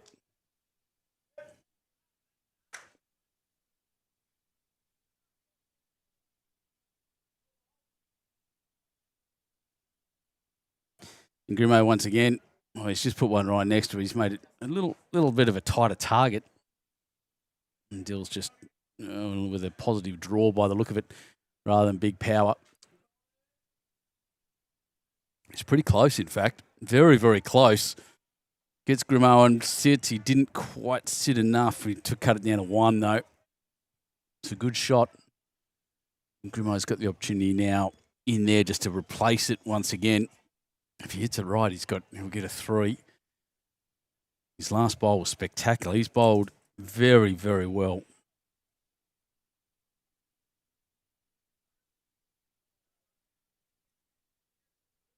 I think this is going to cut across and not count, so that's all right. Doesn't matter. He did the damage to this first one, and they get another one. They stop that tiny little streak and take themselves to 19 shots after 15 ends.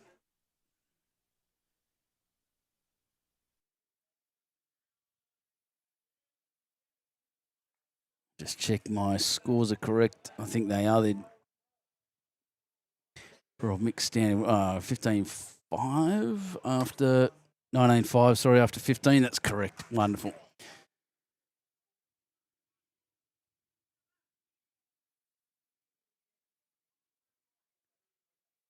Yeah, interesting.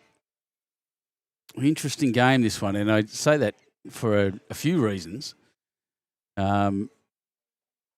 He's a...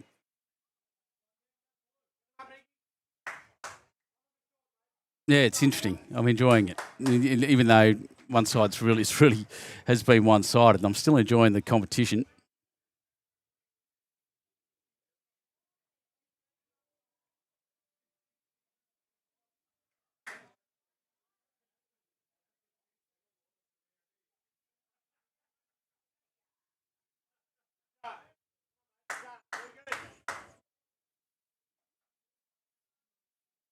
Say something about Dill. He's very supportive as a skipper. He's encouraging his team. Everyone loves a skipper that doesn't tell them off even if they're down. And here we go. Great shot. Jeffrey Holt, he's had a pretty good game. A couple of wayward ends, but nothing much. Setting it up beautifully.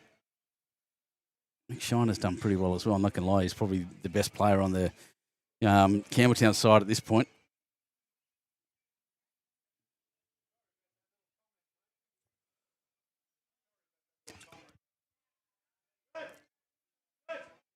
Metre and a half past.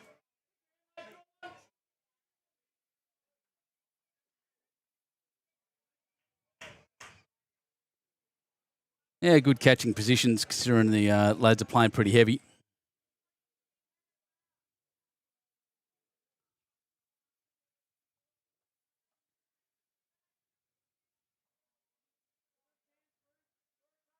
Yeah, metre and a half short.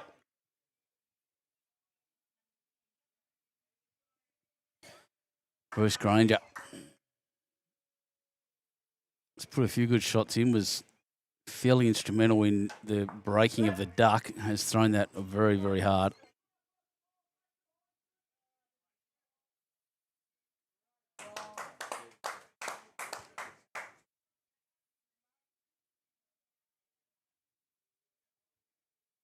McMutton.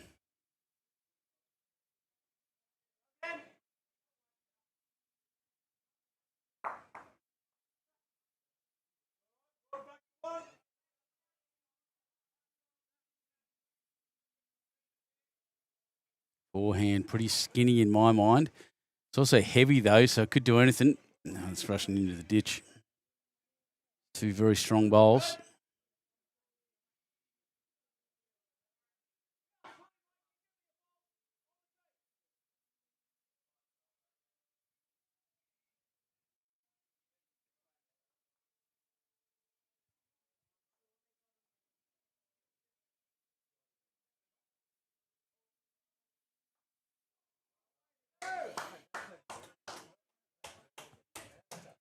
It's gone well wide. And in the hole. Sticking my head around the camera, around the screens here. The green is looking pretty damp. I haven't had much rain. It's only been a few mil. It's kind of stopped at the moment. I don't think there's much. Oh, no, it is still running.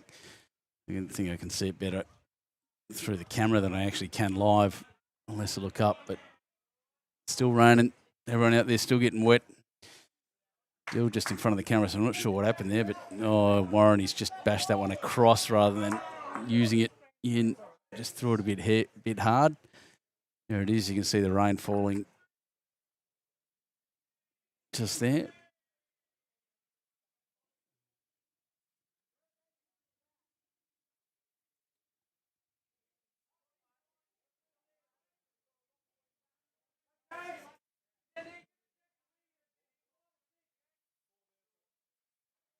Dylan saying he moved the jack back here. We got 5 or 6.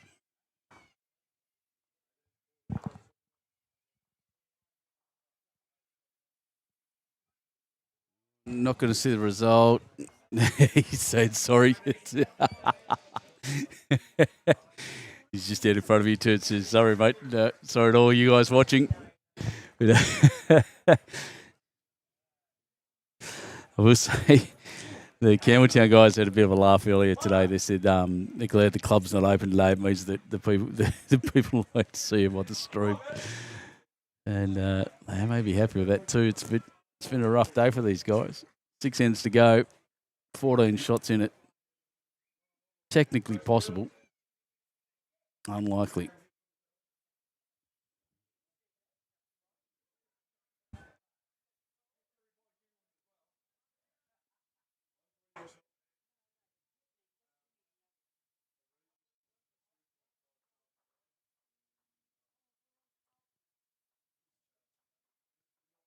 Oh, looking for the... Well, it's not going to matter. That's within a metre. It's going to be the second shot.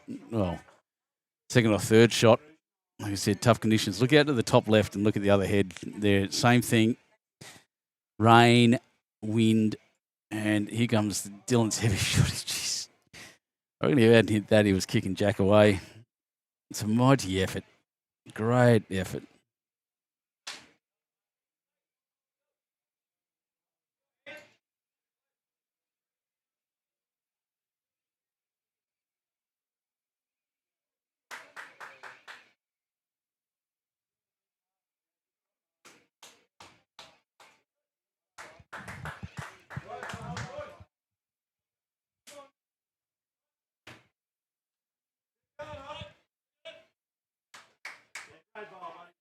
Dill's changed hands. Draw shot. It's the last thing he wants is to hit that one. That's exactly what happened.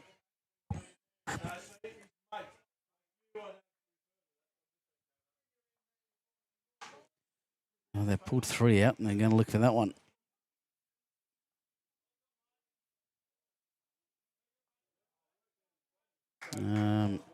No indication.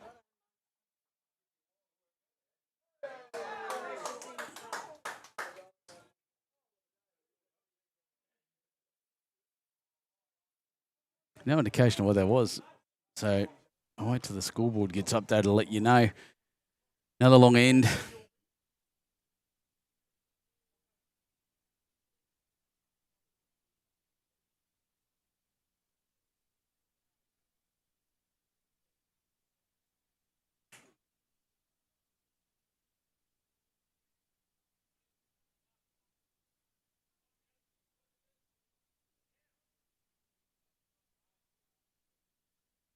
$23.5 after 16, so it was 4.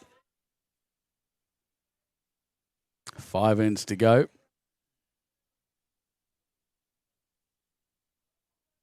It's that lifter right in front of the camera, is it? Yeah, it's off the green, so that's all right. Mick Shiner. These are pretty cool looking bowls, actually. I like the way they flash down the green.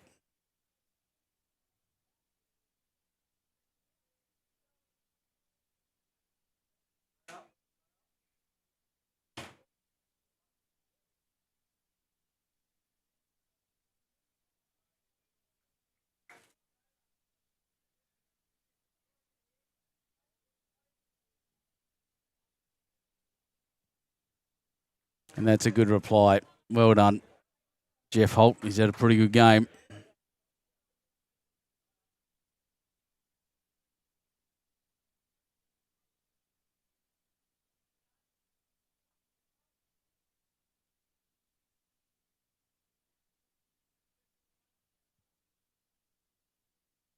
Out nice and wide. And the water's obviously changed it up. It's still turning a lot. So well done by the greenkeepers. And that's pretty close to the shot, in fact. He's done that well.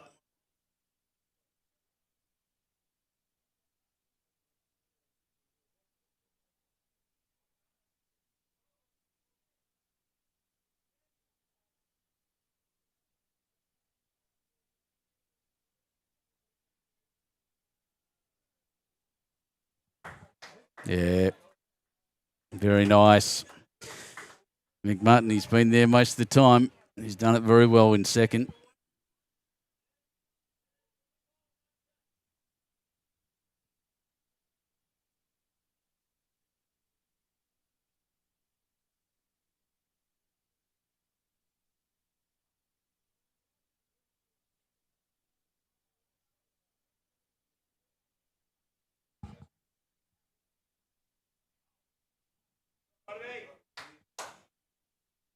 Can he do it again? May as well just drop one right in next to it. It's a bit heavier. What's the gap? Yeah, you got the gap. Very good.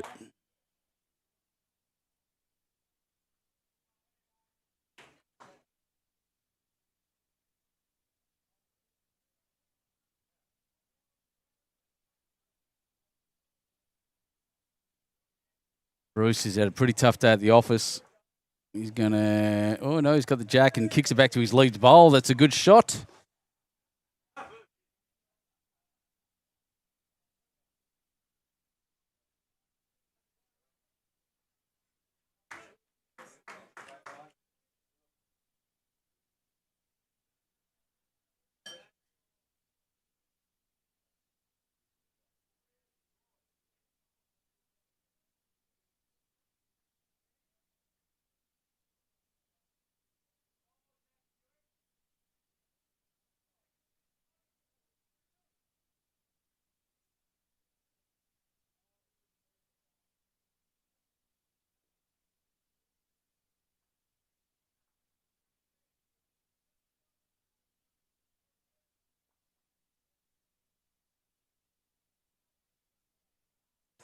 Holding one, the Campbelltown composite side. Warren Towney looking to draw in, and I think he has, well, he will have claimed second shot, holding a multiple.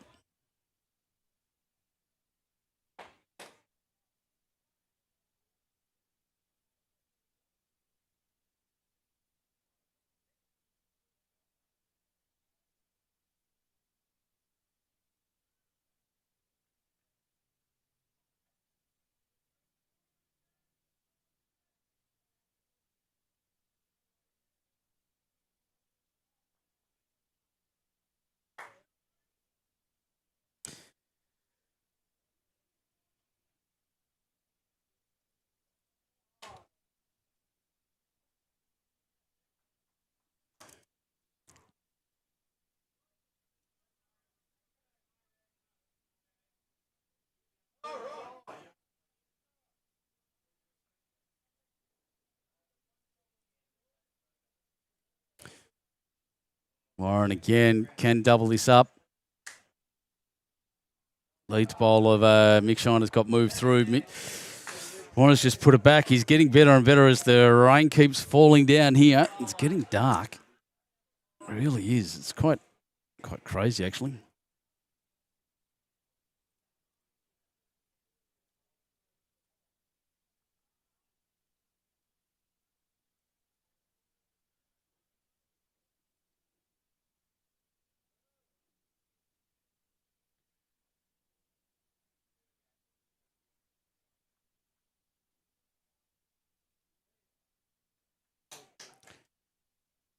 I went right off Grimo Hughes. That's such a good game. It seems like a very positive line. Has it got the real positive weight? It's hard to tell when it's going to hook, and it will turn. Bumps into Warren, and Warren's bowl and moves on.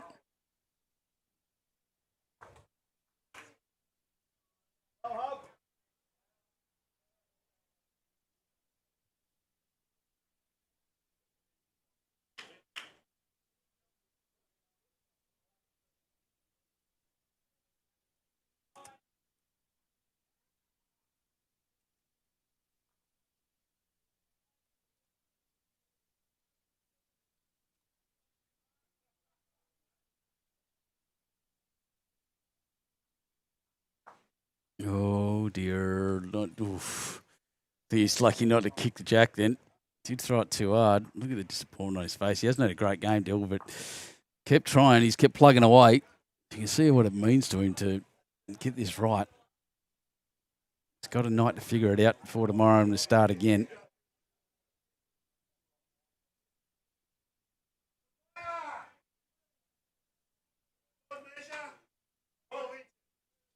And that one's pulled in short. His last one was pretty strong. This one's pretty short. Dill now with Dylan Skinner with an opportunity just to draw in. He can do it.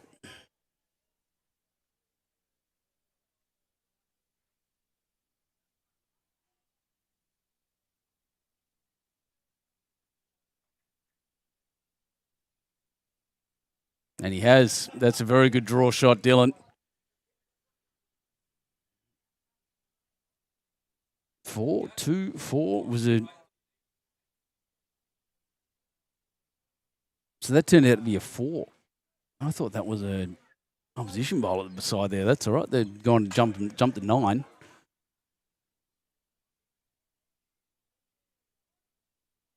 (23-9) after 17. At one stage, they didn't even look like they were going to score the Campbelltown Composite boys and girls, just boys. Still raining. Stayed pretty constant, actually. The wind really hasn't picked up much at all since. It's pretty unattractive out there, though, as far as the weather goes. I can tell you now. Still warm. It's not very extremely warm. It's not terrible. They've put that on the wrong line. Thought my camera was out. It's it.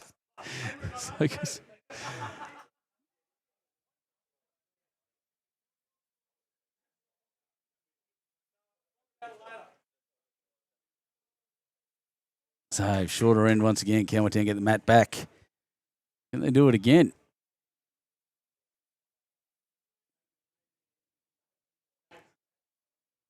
(14 shots with 4 ends to go.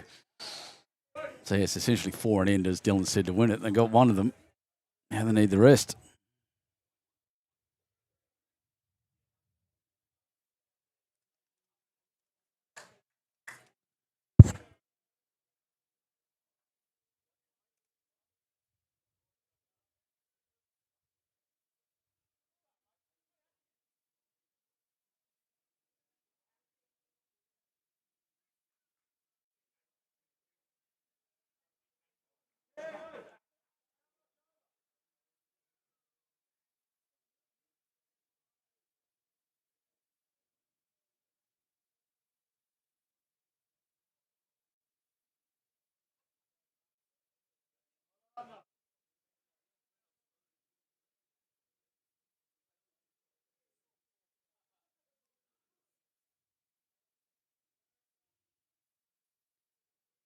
Yeah, leads once again. The bits get scattered.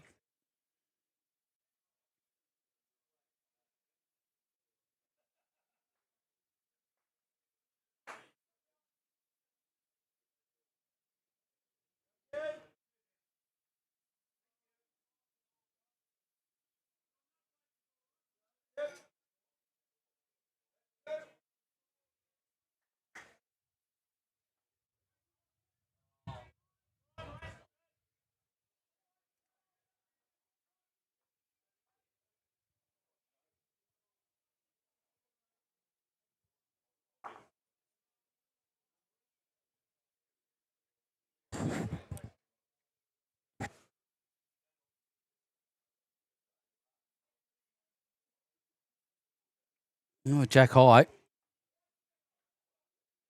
feel like I'm not talking much, but there's not much I can really say. I should be running through and telling you we've been through how good the town is. We've spoken about our sponsors, who are just fantastic, by the way. I'm so glad they're supporting it and wanting to come on the feed and have a chat about their businesses. But the game itself is a bit of a foregone conclusion once after 10 ends, and the Campbelltown guys hadn't actually scored a shot. It's going to be better now, but it's tough conditions. They're working hard. Quite good bowlers. We're going to see more. So we've got lots coming up. I do know that the my favourite team over there, the Husky side, did get on this stream. I think they're on tomorrow. What's tomorrow? Tuesday. So I think they're on Wednesday. Warren Towney here just wants the jack, and that's what he's got. He took it fat. That's a brilliant bowl. Really come good at the end of this game. There's Warren. So I'll just click on this so we can watch this again. Let's see where he's put the jack. I think it's all the way in the ditch, but geez, he hit that beautifully. Touches all the way up there.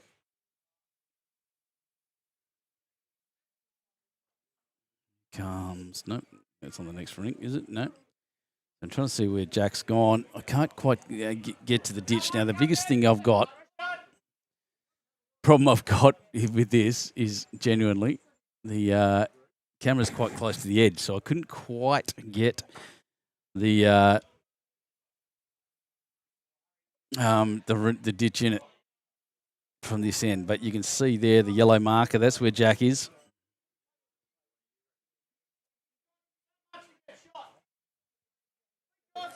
And definitely holding. Just look over here. Definitely holding one. The Campbelltown team at the back there. Warren's ball didn't go all the way in with the Jack.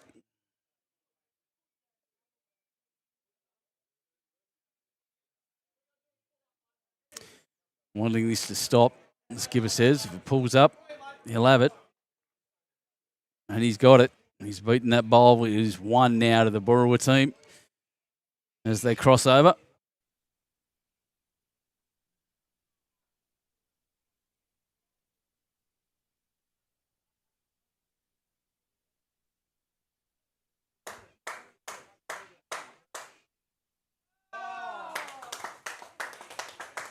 So Dylan just needs to beat that one.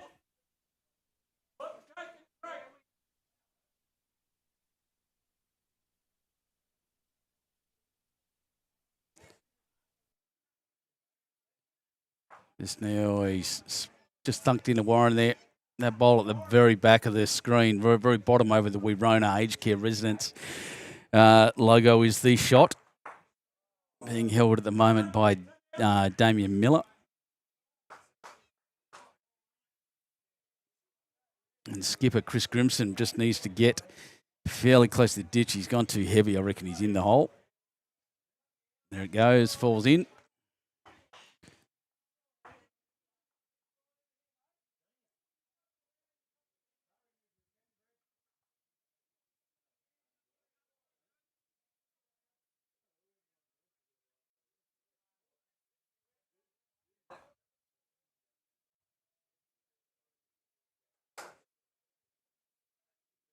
Dylan Skinner taking a little bit of time here, having a chat.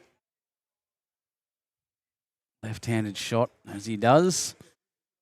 My daughter's a left-hander, so I feel sympathy for him sometimes with not being able to write properly without getting ink on their hands. I don't think this is going to stop either. Splash, and it goes.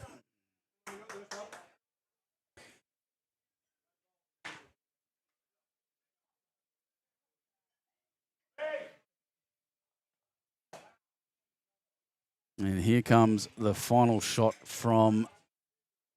of this end, from Chris Grimson. And just needs to get past that, and he has done it beautifully for 2 shots to that team, taking them to 25.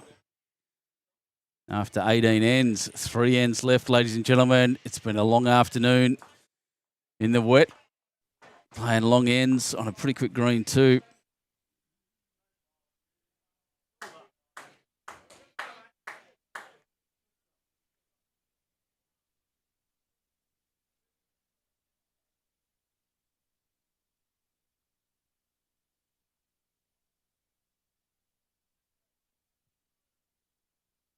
Where are we at? Watching that come down. Let's get this camera back into position.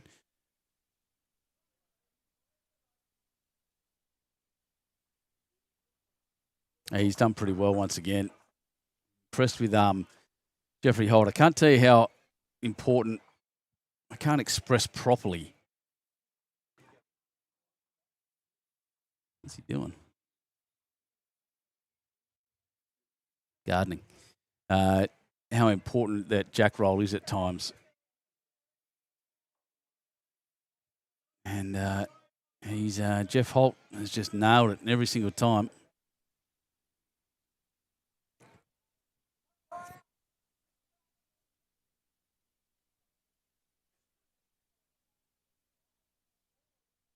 Stuck it out wide.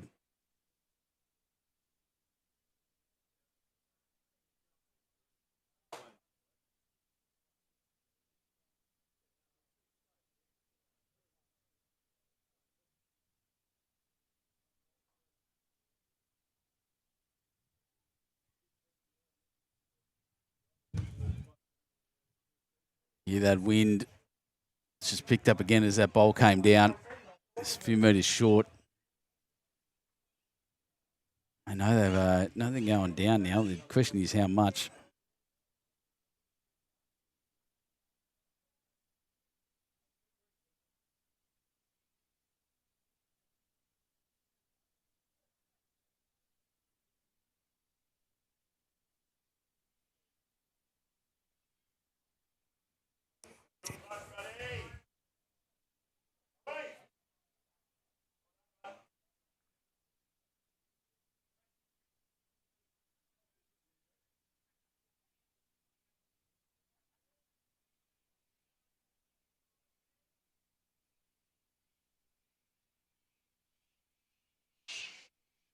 That one's short as well. Oh, wow. Let's see if I can show you that.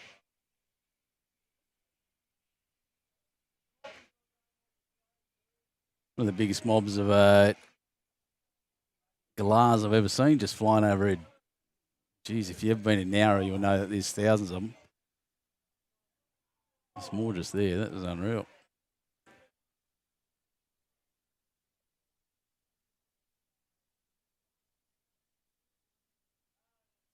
Let's bumped into that one at the front. Bruce Granger. His first one's okay. It's probably the shot. Sorry, is that Bruce's bowl? No, that's Mike Mutton's bowl, or Mick Mutton's bowl.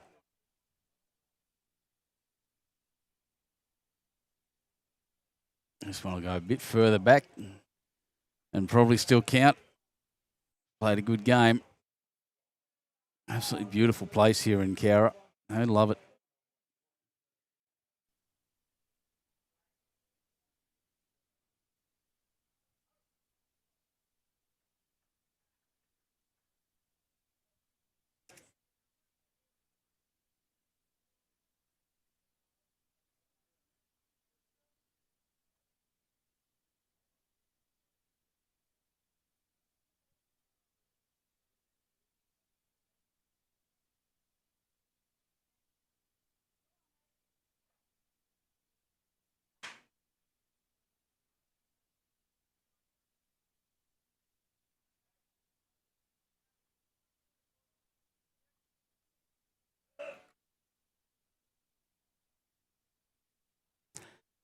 Well, that's the shot. I'm going to say it again. Damien Miller's played a very good game. It's hard work. I've said that a few times, but it's tough out there. Tough conditions, changing conditions with the wet coming in and out. And Warren Towney at the end of this game, he's coming good and showing the form and the ability that he actually that he does have. He was doing it tough at the start. Long way to go in this competition still.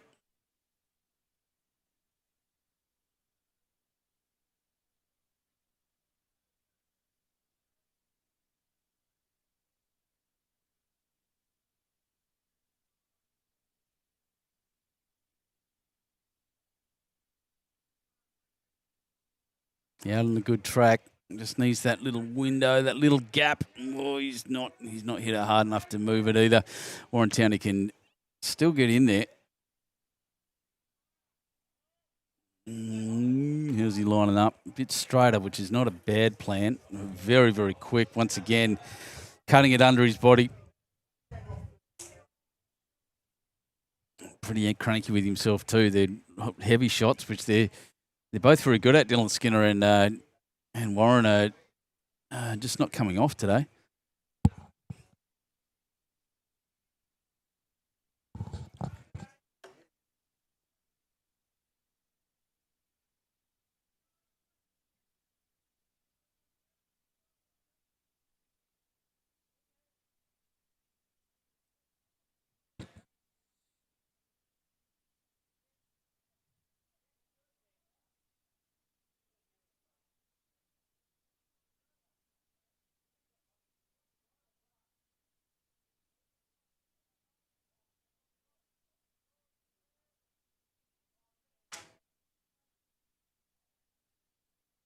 And here he comes. Forehand shot, Chris Grimson. He's played quite a good game.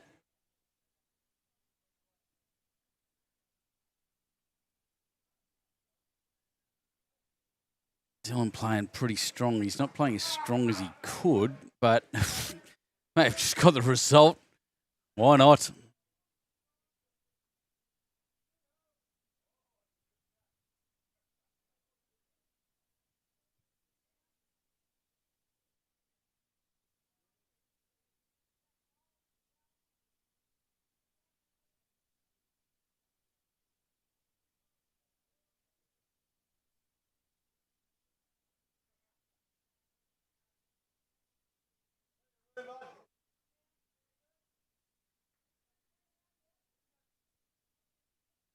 Nearly.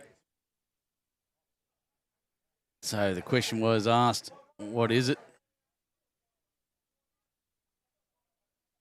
Couple down.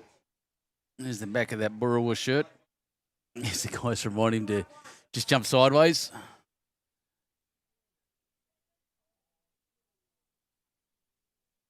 I'm saying they're 2 up.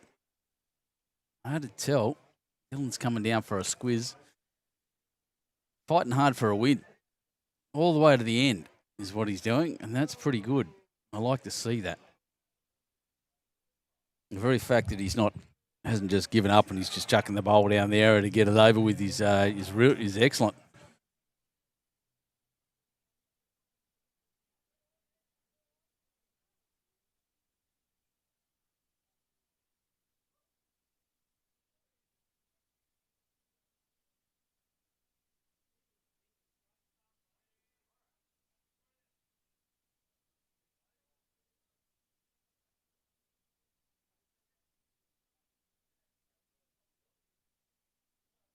Having a good chat.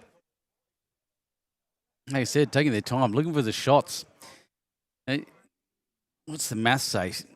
8 threes, 20. Yeah, well, it's mathematically possible. It's 24 shots in there available, which is nearly as many as Grimo's team's got. 25-9 after 18.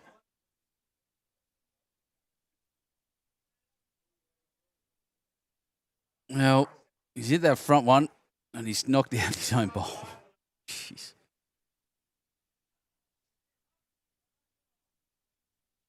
Nothing going right for the Campbelltown team.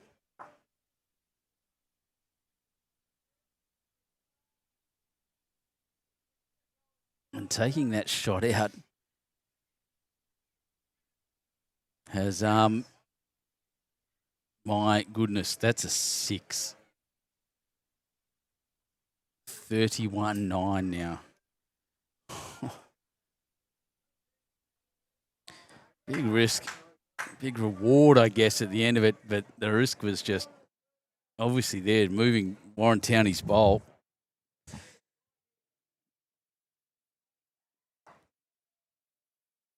Jeez. I don't even know what to say about that. That's just the most unfortunate result that could probably be. 6 out of 8 shots. Incredible. 31-9. Up and back.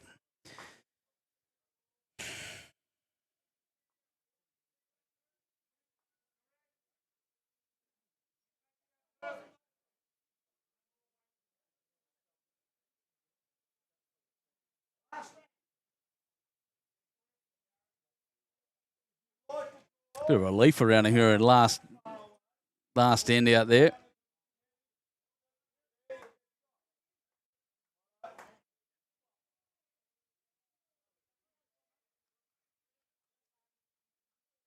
Oh my God.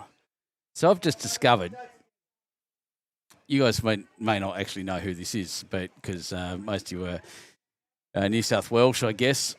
Might be a few Victorians watching. Keen on their bowls, don't know. But I'm going to tell you that tomorrow, Karen Murphy, the great Karen Murphy, is playing a game of bowls against Brendan Favola.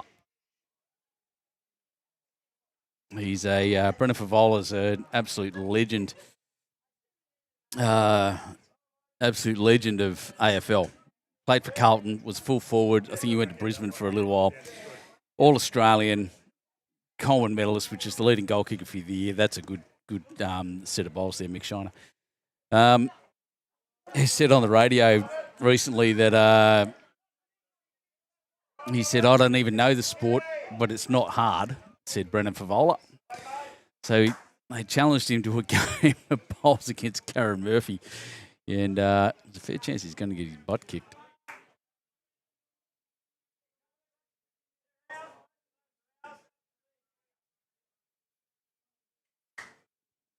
Oh, what a shot. Hat comes off. Mick Martin's had a good game.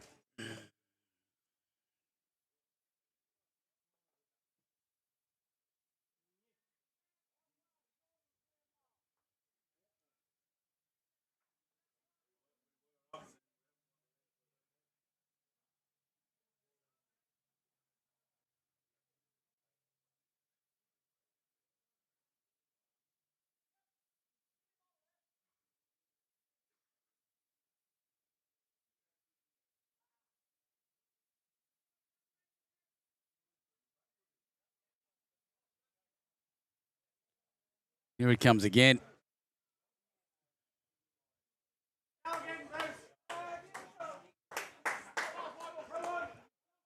It's around the back. Two very, very good bowls.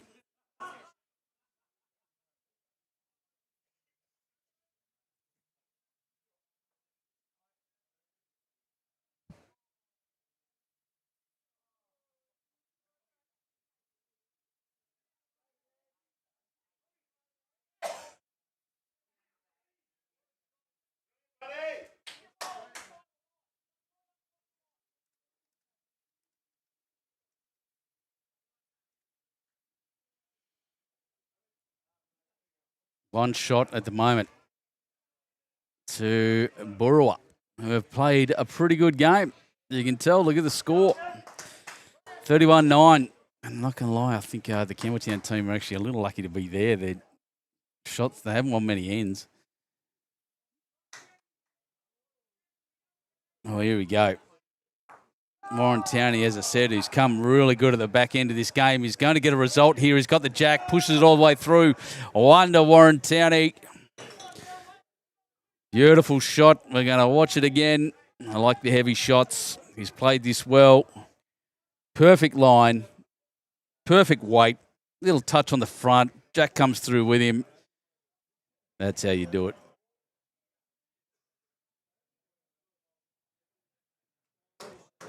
Here comes the reply. Damian Miller nearly got it.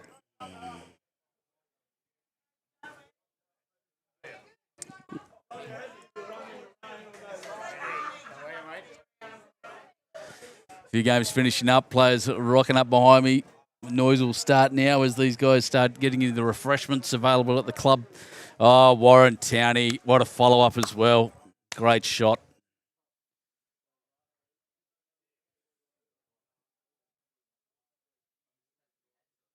Second last end.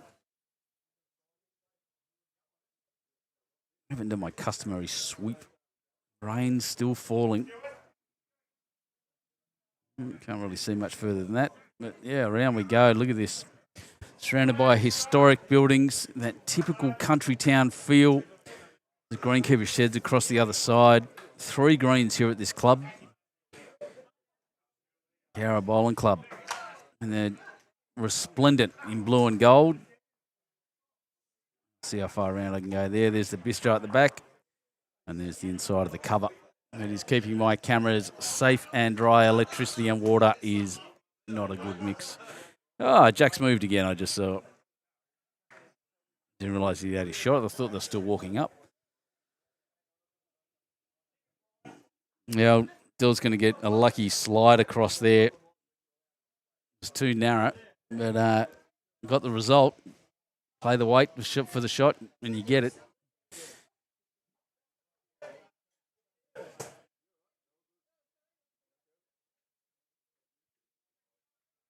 Here's the reply from Chris Grimson. He has played spectacularly well. Yeah, it's a fair effort.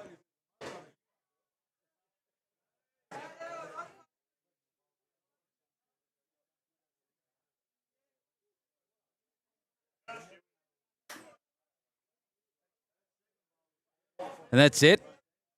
One end to go. 2 shots there to the Campbelltown composite side. Takes them to 11. I think it was 2.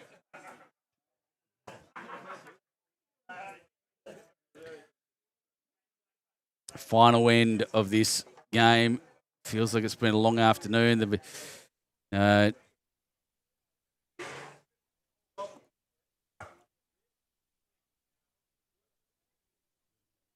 Feels like it's been a long afternoon. I think the not being helped necessarily by the long ends being played by the Burua team. Just means that on a quick green, takes a lot longer. So this is a shorter end. Matt is, right up. Long way up the line, actually. Not quite minimum length, but close enough. And he's going to try to drive it into the ditch. Oh, that was a bit wild. What an idea. Driving contest to finish these lads, maybe. That's up my Uncle Gus. you have heard on some of my commentary has almost perfected at home. I didn't get him doing on Saturday, and I really should have.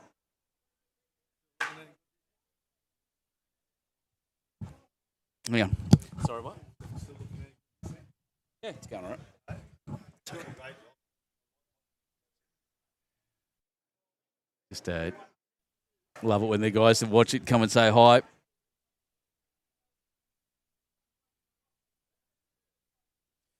Oh, he nearly got it again. Pretty close.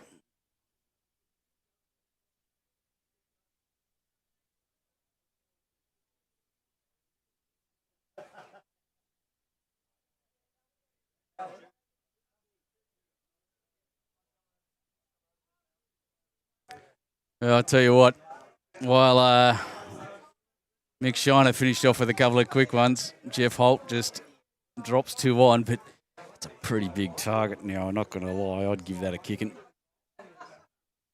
Even if I missed, it'd be worth having a go at. Yeah, a bit of fun. Like I said, the noise is picking up around us as the games start finishing everywhere. Oh, there goes the run. And the miss, Bruce Granger.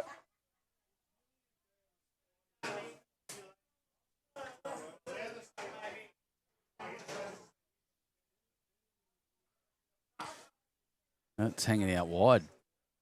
It's a long way out.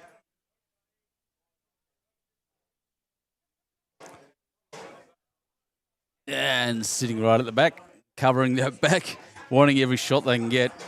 20 shots up now.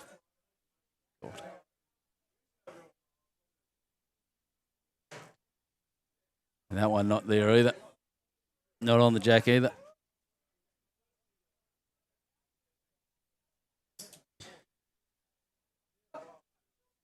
Just another draw.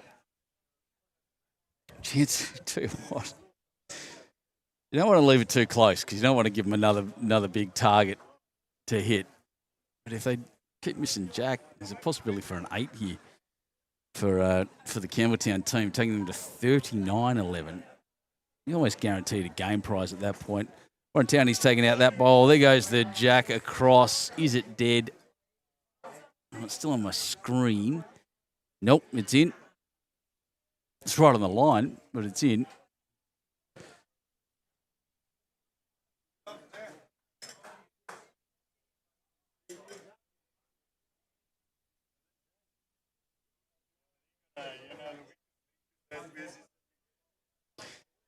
So all he has to do is cross the line pretty much here, cross the outside line, get to the jack. He won't carry the jack, in fact. I don't know. He's gone a little strong, but I suggest that's the shot.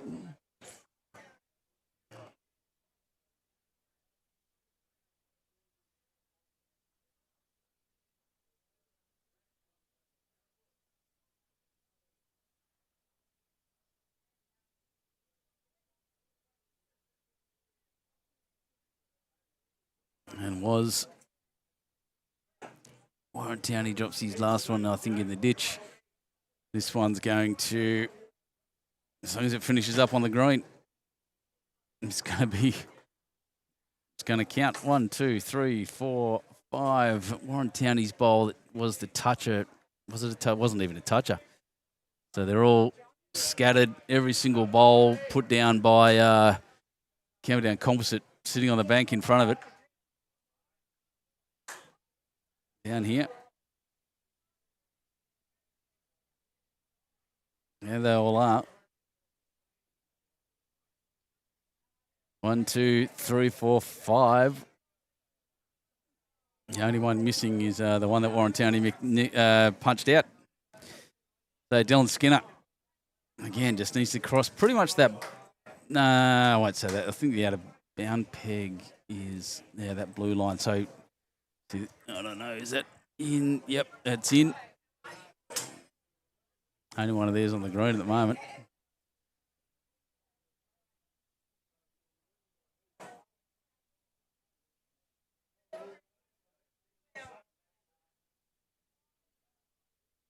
He's out and about. He's there. He's close to the closest to the jack. Oh, pretty close to the Jackie Stadium bound. That's what the most important thing at this point is. A lot of water dripping in and around out there. Dylan Skinner already chucked his last.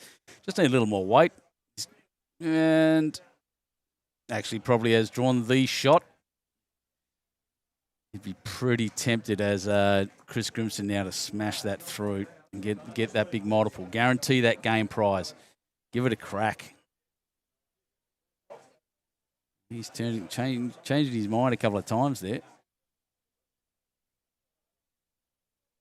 That's a good look. Yeah, lining up pretty straight. Judging by this game, not a huge driver. It does play pretty good weighted shots, which is exactly what this is. There goes the front bolt. He won to Dylan Skinner, I think, after all that, weirdly.